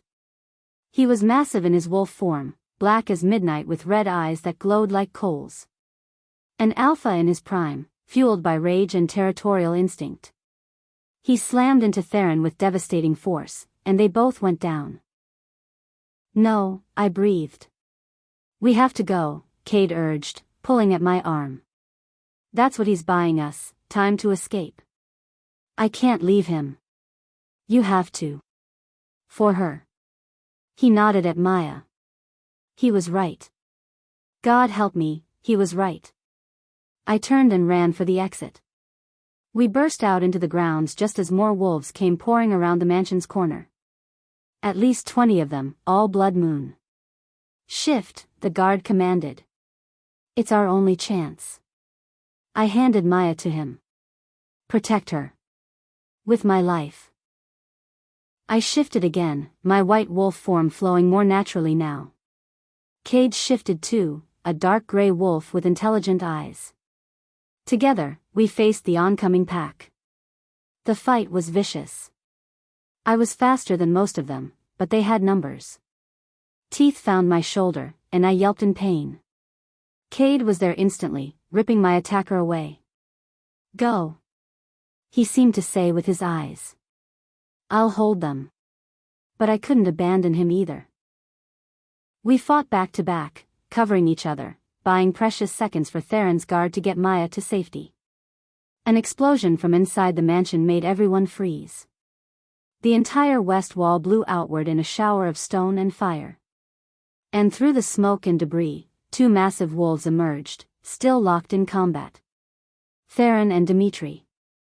They hit the ground hard, separated, and circled each other. Both were bleeding, both were exhausted, but neither would yield. Enough. A voice cracked like a whip across the grounds. Serafina stood on what remained of the mansion's steps. Her dress was torn, her hair wild, and in her hands was a silver dagger. She had Maya. Theron's guard lay unconscious at her feet, blood pooling beneath him. "Everyone stops fighting," Serafina called out, pressing the blade to Maya's throat. "Right now. Or the child dies." The world stopped. I shifted back to human form, not caring about my nakedness, my entire focus on my daughter. "Please. Please don't hurt her. Then tell your king to stand down." Serafina's smile was insane. "Tell all of them to stand down." Theron shifted back, his chest heaving. "Let the child go. This is between us." "Is it?" Serafina laughed. "You destroyed my pack's reputation. You made us look weak. And for what? Some cast-off whore and her bastard? Don't talk about them like that." "Why not? It's what they are." The blade pressed closer, and a thin line of blood appeared on Maya's neck. Something inside me snapped. I didn't shift. I didn't run. I simply pushed. Power exploded out of me like a tidal wave. Raw, primal moon wolf magic that I didn't know I possessed. It wasn't physical, it was pure force, pure will, pure maternal rage condensed into a single command. Let go of my daughter. The power hit Serafina like a freight train. She flew backward, releasing Maya, crashing into the mansion wall hard enough to crack stone. Every wolf on the ground staggered, brought to their knees by the sheer force of what I'd just unleashed. Except Maya. My daughter stood where Serafina had dropped her, and she was glowing. Golden light poured from her skin, brighter than the sun, and around her, a shield materialized, a dome of pure energy that crackled with power. "Mama," she screamed. "Mama, help." Her power was exploding outward, beyond her control. The shield expanded, knocking wolves back like bowling pins. Trees at the edge of the clearing caught fire from the pure energy radiating off her. Theron was on his feet first. "Maya, honey, look at me." But she couldn't hear him over her own fear. The power kept growing, kept expanding. If she didn't stop, she'd kill everyone here, including herself. I ran toward her, but the shield was solid. It threw me back with enough force to steal my breath. "Let me try." Theron was there, helping me up. Our skin touched, and electricity arced between us, the ghost of a bond that no longer existed but remembered what it once was. Together, we approached the shield. "Maya," I called out. "Baby, it's Mama. You need to pull the light back inside." "I can't." Tears streamed down her glowing face. "It's too big." "Yes, you can." Theron knelt at the edge of the shield. "You're strong, little one. Stronger than you know. But strength isn't about letting power out, it's about holding it in when you need to." "I don't know how." "Think about something that makes you feel safe," I said, pressing my hands against the barrier. "Something warm and good. Can you do that?" Maya squeezed her eyes shut. The light flickered. "That's it," Theron encouraged. "What are you thinking about?" "My rabbit," Maya whispered. "And Mama singing. And Cade making pancakes." The light dimmed further. "Keep going, sweetheart. You're doing so well." Slowly, painfully slowly, the shield began to contract. The golden light faded from her skin, drawing back inside her small body. When it finally disappeared completely, she collapsed. I caught her, my arms passing through where the shield had been. She was burning up, her skin feverish, but she was alive. "I've got you, baby. Mama's got you." Behind us, the battle had stopped. Everyone was staring at Maya, at what she'd done. With expressions ranging from awe to terror. Dmitri pulled himself to his feet, his wolf form bleeding from a dozen wounds.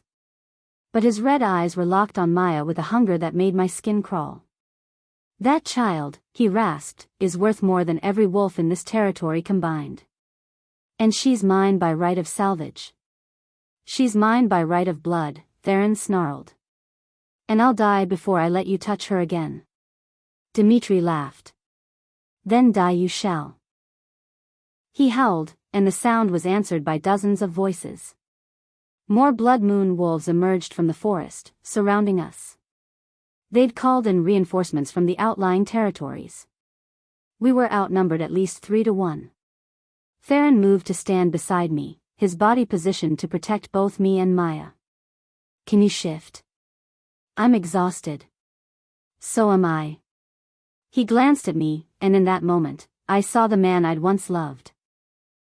The one who'd existed before politics and duty had twisted him into someone cruel. I'm sorry I never told you that. I'm sorry for everything. Save the apologies, I said. Help me keep our daughter alive. He nodded. Together, then.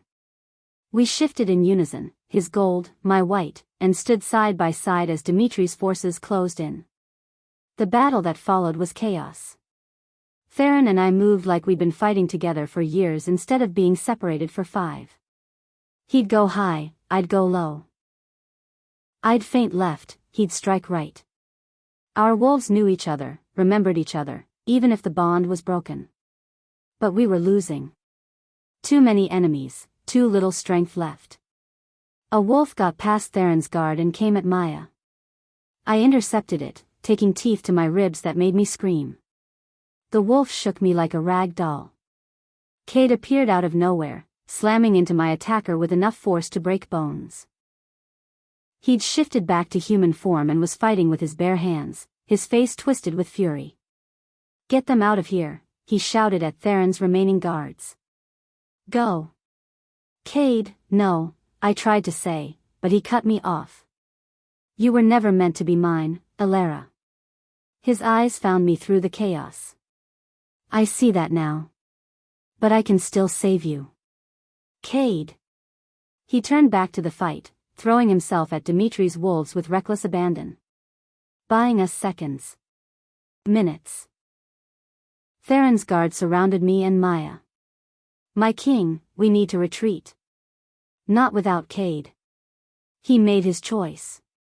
One of the guards grabbed Theron's shoulder. Don't let it be for nothing. Theron looked at Cade, at this beta who'd shown more loyalty and honor than most alphas. Then he looked at me, at Maya, and made his decision. Fall back, he commanded. Everyone to the vehicles. We ran. My wolf was stumbling, exhausted, but I forced my legs to move. Behind us, Cade's howls of defiance rang out, covering our escape. We reached the vehicles just as my legs gave out. I shifted back to human form and collapsed, the world spinning. Elara. Theron was there, catching me. Stay with me. Can't, too tired. I know. I know. He lifted me into his arms, cradling me against his chest. Then, somehow, he managed to scoop up Maya too, holding us both. Drive, he commanded his guards. Drive until we're across the border. The vehicle lurched forward. Through the window, I could see Blood Moon territory receding. Could see smoke rising from Dimitri's mansion. Could see wolves still fighting in the distance. Could see Cade, standing alone against impossible odds, giving us the time we needed. Cade, I whispered. I know, Theron said quietly. He was a good man. He is a good man. Theron didn't correct me, but we both knew the truth. Cade wasn't leaving that fight alive. Maya stirred in Theron's arms. Her fever had broken, and she blinked up at him with those amber eyes, his eyes. Are you my daddy? She asked, her voice small and confused. Theron's breath hitched. Tears spilled down his cheeks, cutting through the blood and dirt. Yes, little one, he said, his voice breaking. I'm your daddy. And I'm so sorry. Maya studied his face for a long moment. Then she reached up with one small hand and patted his cheek. It's okay, she said. Mama says everyone makes mistakes. And you came to save us, so you must be sorry for real. The simple forgiveness destroyed him. He pressed his face into her hair, his shoulders shaking with sobs. I wanted to comfort him. Wanted to tell him something. But exhaustion pulled me under like a riptide, and the last thing I heard was Maya's sleepy voice saying, "Don't cry, Daddy. We're safe now." But as darkness took me, I couldn't help but wonder, were we really safe? Or had we just traded one monster for another? Chapter 7. I woke in silk sheets that cost more than everything I'd owned for the past 5 years combined. The room was enormous, all white marble and gold accents, with floor-to-ceiling windows that overlooked gardens I remembered walking through a lifetime ago. The Silvercrest Palace. I was back in the place that had destroyed me. Mama? Maya's voice came from beside the bed. I turned my head and found her curled up in a chair that was too big for her, clutching her rabbit. She looked pale but alive, her eyes no longer glowing with uncontrolled power. Come here, baby. I patted the bed. She scrambled up beside me, burrowing into my arms. You slept for a long time. The healers said you were really tired. How long? 2 days. A male voice answered from the doorway. Theron stood there in fresh clothes, his hair damp from a recent shower. He looked like the king he was, powerful, commanding, put together. But his eyes were haunted, shadowed with guilt and sleepless nights. How are you feeling? He asked. Where are we? The palace. You needed medical attention, and it was the safest place I could think of. I sat up slowly, every muscle in my body protesting. I need to leave. Elara. I need to leave, I repeated. Now. Maya and I can't stay here. You're still recovering. The healers said. I don't care what the healers said. I swung my legs out of bed and immediately regretted it. The room tilted, and I had to grip the mattress to stay upright. Theron was across the room in seconds, steadying me. You're in no condition to go anywhere. Don't touch me. The words came out sharper than I intended. Just, don't. He pulled back like I'd burned him. I'm sorry. I just wanted to help. You want to help? Give us a house. Somewhere in the city, away from here. With guards if you're worried about Dimitri, but away from this place. This is your home. No. I looked around the opulent room. This was never my home. This was a prison with pretty decorations. And I won't let it become Maya's prison too. Maya tugged on my sleeve. Mama, I like it here. The gardens are pretty, and the healers gave me honey cakes. I know, baby. But we can't stay. Why not? How could I explain it to a 4-year-old?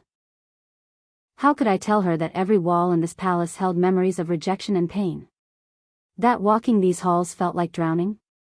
Your mother needs space, Theron said quietly. And I understand that. There's a residence on the east edge of the grounds, a cottage, really. Private, secluded, but still within the palace walls where I can ensure you're protected. Not in the palace. Elara, please. Dimitri is still alive. He has allies. If you're outside the palace grounds, you're vulnerable. He was right, and I hated it. Hated that I needed his protection. Hated that I couldn't just take Maya and disappear into the world. Fine, I said finally. The cottage. But I don't want court visitors. No council members, no nobles, no one. Done. He moved toward the door. I'll have it prepared. You can move in this afternoon. Theron. He stopped, looking back at me. Thank you. For saving us. Something flickered in his expression, hope, maybe, or relief. I should have done it 5 years ago. Then he was gone. The cottage was beautiful, I had to admit. Stone walls covered in ivy, large windows, a small garden that Maya immediately claimed as her own. It had 3 bedrooms, a cozy kitchen, and most importantly, distance from the main palace. Theron's guards set up a perimeter, discreet but thorough. Then they left us alone. For the first time in days, I could breathe. Maya explored every corner of the cottage, declaring each room the best ever. I let her enthusiasm wash over me, trying to find joy in her joy. She deserved better than a mother who was too broken to be happy. That evening, there was a knock at the door. I tensed, but it was just a servant with dinner, roasted chicken, fresh bread, vegetables that actually tasted like something. We ate in companionable silence, Maya chattering about the flowers in the garden. After she fell asleep, I sat on the porch and stared at the palace in the distance. Lights blazed from every window. Somewhere in there, Theron was probably dealing with the political fallout of bringing us here. I wondered if he regretted it yet. The next morning, he came to visit. Maya was in the garden, singing to the flowers and making them grow taller. I watched from the porch, equal parts proud and terrified of her power. "She's remarkable," Theron said, coming to stand beside me. "She's 4. She's also the most powerful wolf I've ever encountered. Including myself." He watched Maya with undisguised wonder. "Does she know what she can do?" "Some of it. We're still figuring it out together. I could help. Bring in trainers who specialize in..." "No." I didn't look at him. "No trainers, no tutors, no one who'll look at her like she's a weapon to be honed. That's not what I meant. Isn't it?" I finally turned to face him. "You rejected me because I couldn't give you an heir fast enough. Now you have one, and she's more powerful than you ever dreamed. Tell me you're not thinking about what she could become. What she could do for your precious kingdom." "I'm thinking about her safety," he said quietly. "And yours. Dmitri won't stop coming for her. And once word spreads about what she is, what you are, others will come too. Then we'll deal with it." "Elara. What do you want from me, Theron?" I demanded. "Do you want me to forgive you? To forget what you did? To play happy family and pretend the last 5 years didn't happen? I want a chance to explain." "There's nothing to explain. You made your choice." "It wasn't my choice." The words burst out of him, raw and desperate. "The council, they gave me an ultimatum. Reject you or lose the crown. They said the kingdom needed stability, needed an heir, and if you couldn't provide one quickly enough, I needed to find someone who could. So you did." I was 23 years old, Elara. I'd been king for less than a year after my father's death. The council controlled everything, the treasury, the military, the trade agreements. They told me I had a duty to the kingdom, that personal feelings couldn't matter more than the needs of the people. And you believed them. I was a coward. His voice broke. "I chose the crown over you. I told myself it was for the greater good, that I was being responsible, that I could learn to love whoever they chose for me. But I was just scared. Scared of losing power, scared of disappointing everyone, scared of being seen as weak." I laughed, but there was no humor in it. "And look how that worked out. Your chosen Luna died. Your heir was stillborn. And the mate you threw away came back with the daughter you never knew you had. The moon goddess has a cruel sense of irony." "The moon goddess doesn't make mistakes," I said. "She just lets us make ours." Maya came running up to the porch, her hands dirty from the garden. "Daddy, look. I made roses." She held up a handful of perfect red blooms. Theron knelt down, taking them with reverent care. "They're beautiful, little one. Just like you." Maya beamed at him. In just 2 days, she'd accepted him completely. No hesitation, no fear. Just a child's pure love for a parent she'd always wanted. Watching them together was agony. Because I could see what we could have been. The family we should have been. Theron was gentle with her, patient, attentive in all the ways he'd never been with me. And Maya blossomed under his attention like her flowers in the sun. "Can we go riding?" Maya asked. "I want to see the horses." "If your mother says it's all right." They both looked at me. Maya with hope, Theron with careful neutrality. "Fine," I said. "But stay where the guards can see you." "Yay." Maya grabbed Theron's hand. "Come on, Daddy." She dragged him toward the stables, and he went willingly, looking back at me once with an expression I couldn't read. I sat alone on the porch and tried not to cry. The days fell into a pattern.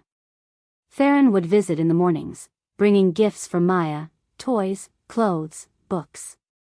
He'd spend time with her, teaching her about the kingdom, about their wolf heritage, about being a princess even if no one officially called her that yet. With me, he was careful. Respectful. He never pushed, never demanded, never assumed. He'd ask about my day, about what I needed, if there was anything he could do to make me more comfortable. And every kindness cut like a knife. Because where was this man 5 years ago? Where was this patience, this consideration, when I'd needed it most? "You're holding on to your anger," he said one evening after Maya had gone to bed. I'd made the mistake of inviting him for dinner. Maya had asked, and I couldn't say no to her. Now he sat across from me at the small table, nursing a cup of tea. "I have a right to my anger." "I know. I'm not asking you to let it go. I just..." He set down his cup. "I want you to know that I never loved her. My second Luna. The council's choice. I don't care. She was kind. Good to the staff, charitable to the poor. But I didn't love her.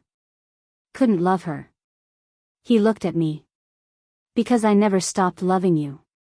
"Don't." I stood up. "Don't do that. It's the truth. The truth is that you destroyed me." My voice rose despite my efforts to stay calm. "You didn't just reject the bond, Theron. You killed who I was.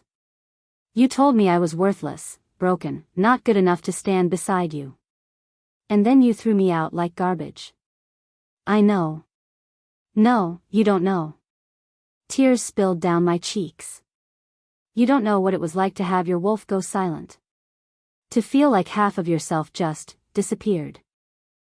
To spend 3 years believing you'd never shift again, never feel whole again, because the man who was supposed to love you decided you weren't worth keeping. Ilara. My wolf came back, Theron. But do you know what didn't? The bond. It's gone. Severed. I look at you, and I feel nothing but pain. No attraction, no pull, no connection. You made sure of that when you rejected me." He flinched like I'd struck him. "I would do anything to take it back. But you can't. Some things can't be undone." Silence fell between us, heavy with all the words we couldn't say. Finally, Theron stood. "I should go. Thank you for dinner." He moved toward the door, then paused. "For what it's worth, I meant what I said. I never stopped loving you. And I never will." Then he was gone, leaving me alone with my anger and grief and the terrible, traitorous part of my heart that still remembered what it felt like to love him back. A week after we'd arrived at Silvercrest, the summons came. A formal letter, delivered by a royal courier, requesting my presence before the High Council. Not asking. Demanding. "This is bad," Theron said when I showed him the letter. We were in the cottage garden, watching Maya play. She'd grown flowers all over the walls, turning the small space into something magical. "What do they want?" "To assess the situation. To determine what to do about you and Maya." He crushed the letter in his fist. "The council doesn't like surprises. And you, a moon wolf with my secret heir, that's the biggest surprise they could imagine. What's the worst they can do?" He looked at me, and I saw fear in his eyes. Real, genuine fear. They could declare you a traitor for hiding a royal child. The punishment for that is execution. The world tilted. What? You left the kingdom while carrying the heir to the throne. You hid her existence for 5 years. In the council's eyes, that's treason. You rejected me. I had no obligation to tell you about her. I know that. You know that. But the council doesn't care about what's right. They care about law and precedent and control. He ran a hand through his hair. And they've already started questioning Maya's legitimacy. What does that mean? She was born after the rejection. Which means, legally, she's not my heir. She's just a child born out of wedlock to a rejected mate. Horror washed over me. They can't do that. She's your daughter. A fact I'm prepared to fight for. But Alara, I need you to be prepared for what's coming. The council is ruthless. They'll dig into your past, question everything, try to find reasons to discredit you. Let them. I have nothing to hide. Famous last words. The next day, a carriage arrived at the cottage. Not for me, for my sisters. Vivian and Cassandra stepped out in expensive dresses and practiced smiles. They looked like they'd been doing well for themselves. Probably spent every penny from selling me and were already looking for their next score. Sister, Vivian said, her voice dripping false sweetness. It's been so long. Not long enough. I blocked the door. What do you want? We heard you were back. With a child. The king's child. Cassandra's smile was sharp. Imagine our surprise. Get off my property. We can't. We've been summoned by the High Council. Vivian held up an official-looking letter. They want to hear testimony about your character. About your time in the eastern borderlands before you came to Silvercrest. My blood ran cold. You have nothing to say about me. Don't we? Cassandra's eyes glittered with malice. We have lots to say. About how you always resented the kingdom. About the things you said when father lost his crown. About your plans to. I never had plans to do anything. That's not what we'll tell the council. I understood then. This was revenge. Revenge for escaping them, for surviving, for ending up back in a place of power while they were still scrambling for scraps. How much?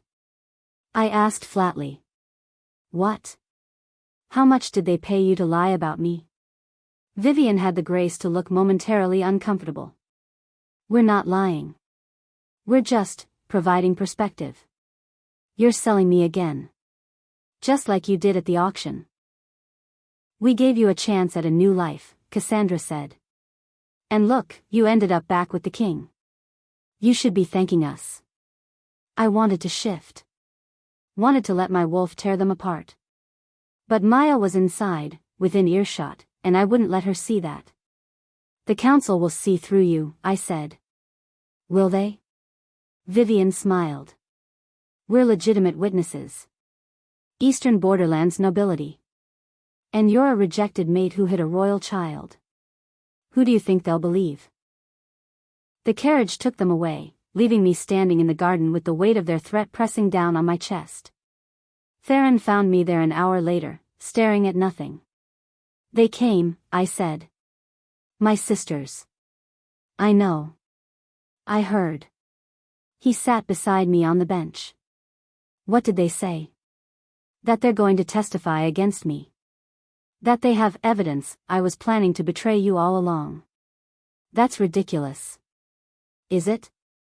I'm a moon wolf you rejected who disappeared with your child. It's not hard to make that look suspicious. I looked at him.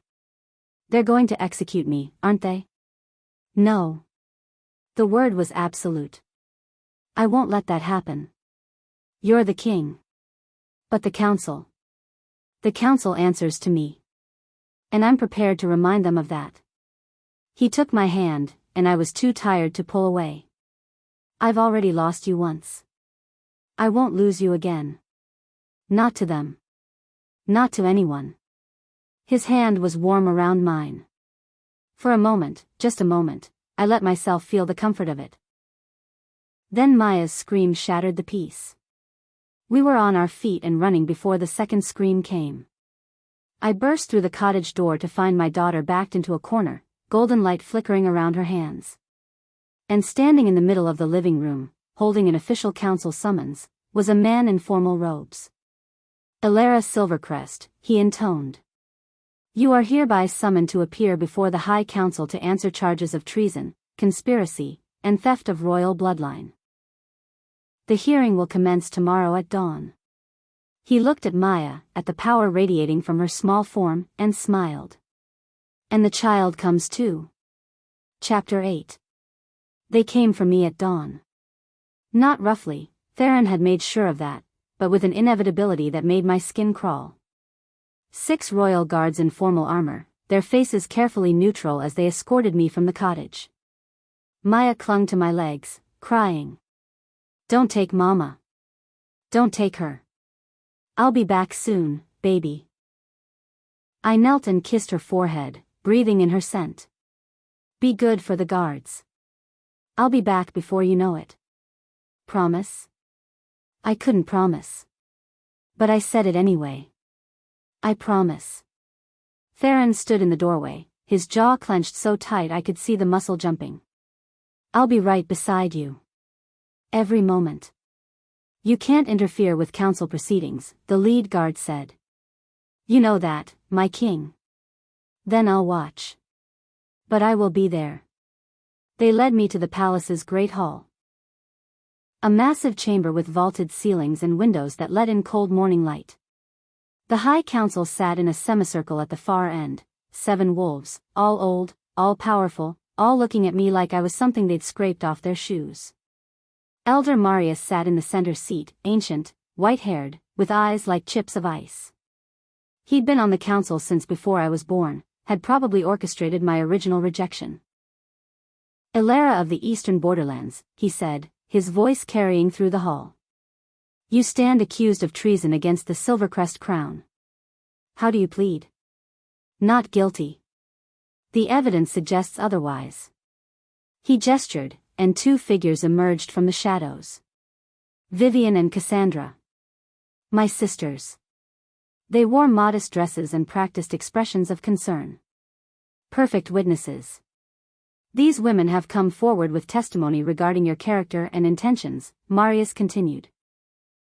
"Lady Vivian, please proceed." Vivian stepped forward, dabbing at her eyes with a handkerchief. "It breaks my heart to say this, but our sister was always troubled. After our father lost his throne, she became bitter. Resentful." "That's not true," I said. Silence. Marius's voice cracked like a whip. "You'll have your chance to speak." Vivian continued, her voice trembling with false emotion. "She used to say terrible things. That the kingdoms were corrupt. That alphas took what they wanted and discarded the rest. She swore she'd make them pay someday." "And when she became mated to King Theron?" Marius prompted. "She was thrilled at first. But then, she became obsessed with having a child. Said it would give her leverage. Power." Vivian looked at me with manufactured pity. "When the king rejected her for failing to produce an heir quickly enough, she was furious. She told us she'd make him regret it." "Lies," I said. "All lies." "Are they?" Cassandra stepped forward now. "Because we have letters. Correspondence you sent to our father, talking about your plans." She produced a stack of papers, old, yellowed, with handwriting that looked remarkably like mine. But I'd never written those letters.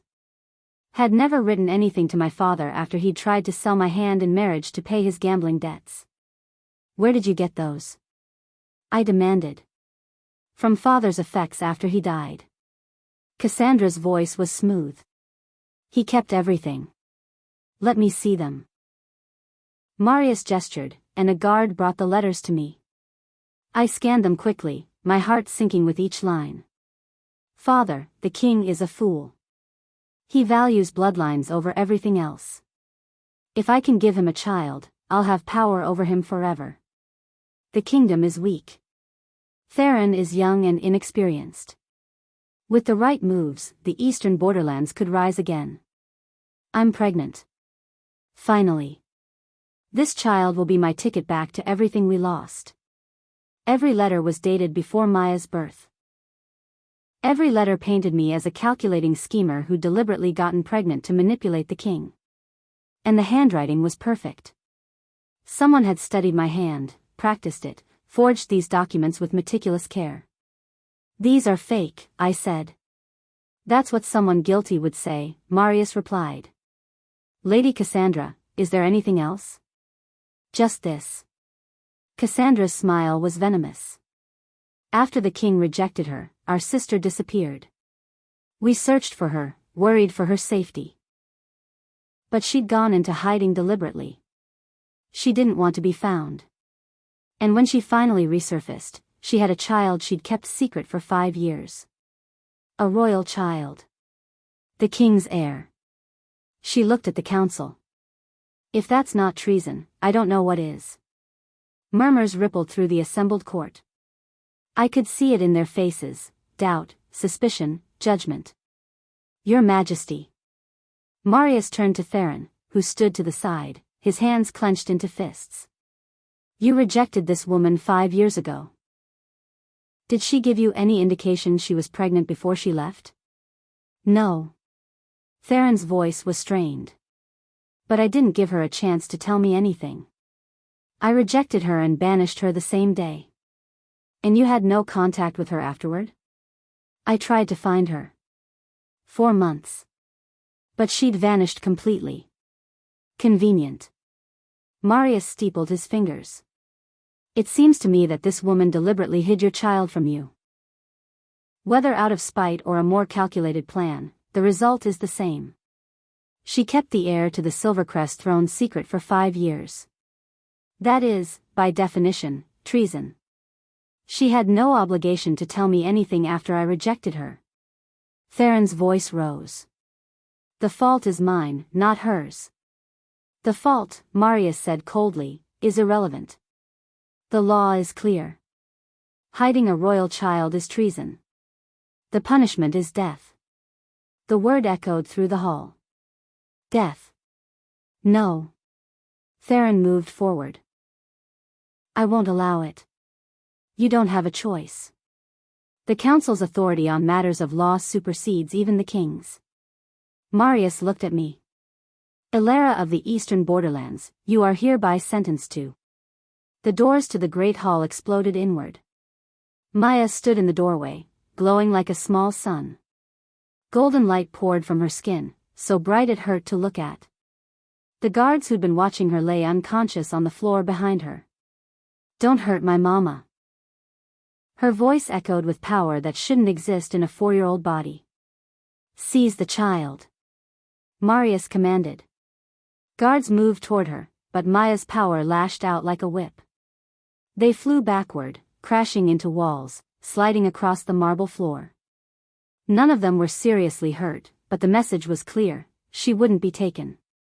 Maya, baby, it's okay. I tried to move toward her, but the guards holding me tightened their grip. Let her go. Maya's eyes were pure gold now, no white visible. Let my mama go, or I'll make you. The temperature in the room plummeted. Frost formed on the windows. The stone floor cracked under the pressure of Maya's unleashed power. And then she appeared. The moon goddess herself. She materialized behind Maya, a figure of pure silver light, tall and radiant, with eyes that held the wisdom of eternity. Her presence filled the hall, and every wolf in the room fell to their knees. Even Marius. Even Theron. I tried to kneel, but the guards holding me were frozen in place. Release her, the goddess said, and her voice was like music and thunder combined. The guards' hands fell away. I dropped to my knees, my head bowed. My children, the goddess said, and I felt her gaze sweep over all of us. I have watched your proceedings with great disappointment. Silence. No one dared speak. This woman you condemn, Alara, Moon Wolf, my chosen vessel, has committed no crime. She has only survived the cruelty you inflicted upon her. Great goddess, Marius began, we were merely upholding the law. You were upholding your greed. The goddess's voice hardened. This council has grown fat on power, has twisted laws to serve your own interests. You forced a young king to reject his true mate because she did not produce an heir fast enough for your political games. She turned to Theron, and I saw him flinch under her gaze. And you, she said. King Theron Silvercrest. You were weak when strength was needed. You chose political convenience over the mate I blessed you with. You broke a sacred bond because old men told you to. I know, Theron whispered. I know, and I'm sorry. Sorry is not enough. But I am merciful. The goddess moved to Maya, placing a translucent hand on her small head. This child, your daughter, my blessed one, she is destined for greatness. She will unite the wolf kingdoms, will bring peace where there has been war. But she cannot fulfill her destiny while you squabble over laws and politics. The goddess turned to the council. You are hereby dissolved. Your seats of power are forfeit. Go to your homes and reflect on how you have failed your people. But the kingdom needs governance. Marius protested. The kingdom needs justice. It needs compassion. It needs leaders who serve rather than rule. The goddess's eyes swept over everyone. King Theron will choose a new council. One made of wolves who have known hardship and mercy. She looked at my sisters, who stood frozen in terror. And you too. Vivian and Cassandra of the eastern borderlands. You who sold your sister not once but twice. You who forged evidence and bore false witness. Her voice went cold as winter. You are banished from all wolf territories. You will live as rogues, without pack or protection. Perhaps in your exile, you will learn the value of family. No. Vivian cried. Please, we were just trying to profit from your sister's suffering. I know. The goddess gestured, and guards appeared to take them away. Go. Before I change my mind and make your punishment worse. They were dragged from the hall, screaming. The goddess turned back to me. I was still on my knees, trembling. Rise, Alara. I stood on shaking legs. This close, her power was overwhelming. Ancient and vast and terrifying. You have suffered much, she said gently. The rejection bond nearly destroyed you. Your wolf went silent. You were cast out and left to survive alone with a child. I survived, I whispered. You did more than survive. You thrived. You protected your daughter. You kept your strength when everything told you to break. She smiled. That is why I chose you as my vessel. Not because you are powerful, though you are. But because you are resilient. She gestured, and a glowing cord appeared between me and Theron, visible to everyone in the hall. But it was broken, frayed, the ends not quite touching. The mate bond, the goddess said. Severed by rejection, damaged by pain and time. It cannot be restored without consent from both parties. She looked at me. I offer you a choice, Alara. I can restore this bond, make you true mates once more. You would feel the pull again, the connection, the love that was meant to be yours. Or... She paused. I can sever it permanently. Free you both. You would become Moon Queen, ruling beside your daughter, needing no king. The hall held its breath. I looked at the broken cord. Then at Theron, who knelt a few feet away, his eyes red-rimmed and desperate. Then at Maya, who stood between us, her small hand reaching for her father. Daddy, she said softly. Please don't leave. My daughter. My powerful, beautiful daughter, who'd already lost so much. Who'd grown up without a father and deserved to know what it felt like to have one. If I choose to restore it, I said slowly, what does that mean? You would be mates again. The bond would grow stronger over time. But, the goddess's eyes were understanding. It would not erase the past. He would still need to earn your forgiveness. You would still need to learn to trust again. I looked at Theron. Stand up. He rose, his body tense. If we do this, I said, understand something. I'm not doing it for you. I'm not doing it because I've forgiven you or because I love you again. I'm doing it for her. I gestured to Maya. Because she deserves to have both her parents. Because she needs you. I understand. You'll spend the rest of your life earning what you destroyed, I continued. I may become your mate again, but you are not yet forgiven. That will take time. Maybe years. Maybe forever. I'll wait as long as it takes. I turned back to the goddess. Restore the bond. She smiled. As you wish. She touched the broken cord, and light flared bright enough to blind. I felt it, a sudden rush of sensation, like diving into warm water. The bond snapped back into place, and suddenly I could feel him. Theron's emotions crashed over me, guilt, hope, love, desperation, devotion. All of it too much, too intense after 5 years of feeling nothing. I gasped, stumbling. He was there instantly, catching me. Easy, he murmured. I've got you. The bond hummed between us, seeking equilibrium. It would take time to adjust, to learn to manage the flood of sensation. Thank you, Theron whispered, his arms around me. Thank you for giving me this chance. I didn't answer. Couldn't answer. The bond was already working, making me aware of him in ways I'd forgotten, his scent, his warmth, the steady beat of his heart against my cheek. It terrified me. The goddess placed her hand on both our heads. Be worthy of this gift. Both of you. Then she was gone, dissolving into silver light that faded into nothing. Maya rushed forward, and we both knelt to catch her.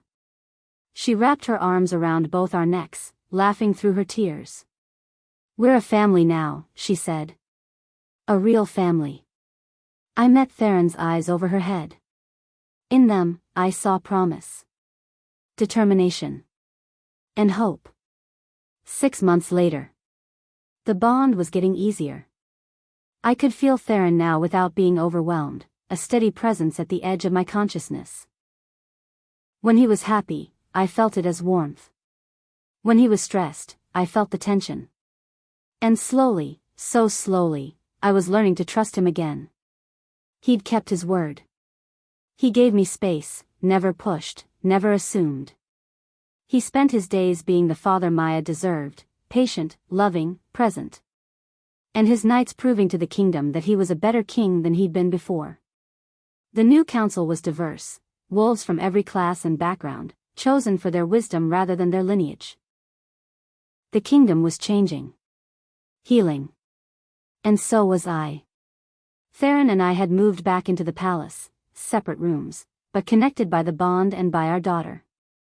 We had dinner together every night. We walked the gardens in the evenings.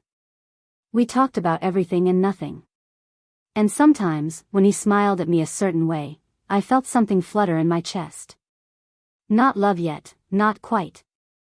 But the beginning of it. The possibility. Maya had stopped glowing spontaneously. She'd learned to control her power with the help of trainers Theron had carefully vetted. She made flowers bloom in winter, healed injured animals, and filled the palace with light and laughter. She was happy. We were all happy. Which is probably why I should have known it wouldn't last. The messenger arrived at sunset, a wolf I didn't recognize, bleeding and exhausted. He collapsed in the throne room, gasping for breath. My king, he said. I bring news from the Blood Moon border. Theron leaned forward. What news? Beta Cade lives. He overthrew Alpha Dimitri 3 months ago and has been working to rebuild the pack. Relief flooded through me. Cade was alive. I'd feared the worst when we'd left him behind. That's good news, Theron said. There's more. The messenger swallowed hard. Before Alpha Dimitri died, he made a confession. He said that Luna Serafina had made a deal with a rival kingdom 5 years ago. That she'd stolen something valuable and sold it for profit. What did she steal? I asked, dread pooling in my stomach. The messenger looked at me, and I saw pity in his eyes.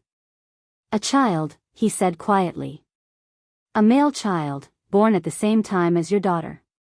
Luna Serafina found him when she was searching for Alpha Dimitri's weaknesses. She took him and sold him to the Shadow Ridge Pack. The world stopped. What? I whispered. Your daughter has a twin brother, Luna Ilera. And he's been living in Shadow Ridge for the past 5 years. I couldn't breathe. Couldn't think. A son. I had a son. Somewhere out there, Maya's twin brother, Theron's son, was alive. Theron was on his feet, his face white. Are you certain? Beta Cade confirmed it. He found records in Dimitri's personal effects. Bills of sale, correspondence with Shadow Ridge. The child was sold for $100,000 to Alpha Marcus of Shadow Ridge. The same amount Cade had paid for me and Maya at auction. The symmetry was horrifying. We have to find him, I said, my voice shaking. We have to get him back. Shadow Ridge is notoriously secretive, the messenger said. They don't allow outsiders. And they don't give up anything they consider theirs. I don't care. I looked at Theron. That's our son. We're getting him back. Agreed. His jaw was set with determination. Prepare our forces. We leave for Shadow Ridge at first light. The messenger bowed and left. Theron and I stood alone in the throne room, the weight of this new knowledge crushing us. A son, Theron said softly. We had a son all this time, and we didn't know. Maya had a brother. A twin. Tears spilled down my cheeks. What have they done to him? What kind of life has he had? We'll find him, Theron promised. He pulled me into his arms, and I let him. Let myself take comfort in his strength. Whatever it takes, we'll bring him home. I buried my face in his chest, feeling the bond pulse between us, stronger now, after months of careful rebuilding. Our family will never be complete until we find him, I whispered. Then we'll find him. Theron's arms tightened around me. And when we do, we'll never let him go. Above us, through the throne room windows, the moon shone bright and full. The moon goddess's blessing. Or maybe her challenge. Either way, our story wasn't over. It was just beginning. The end.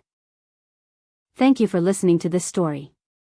Like, share and subscribe for more.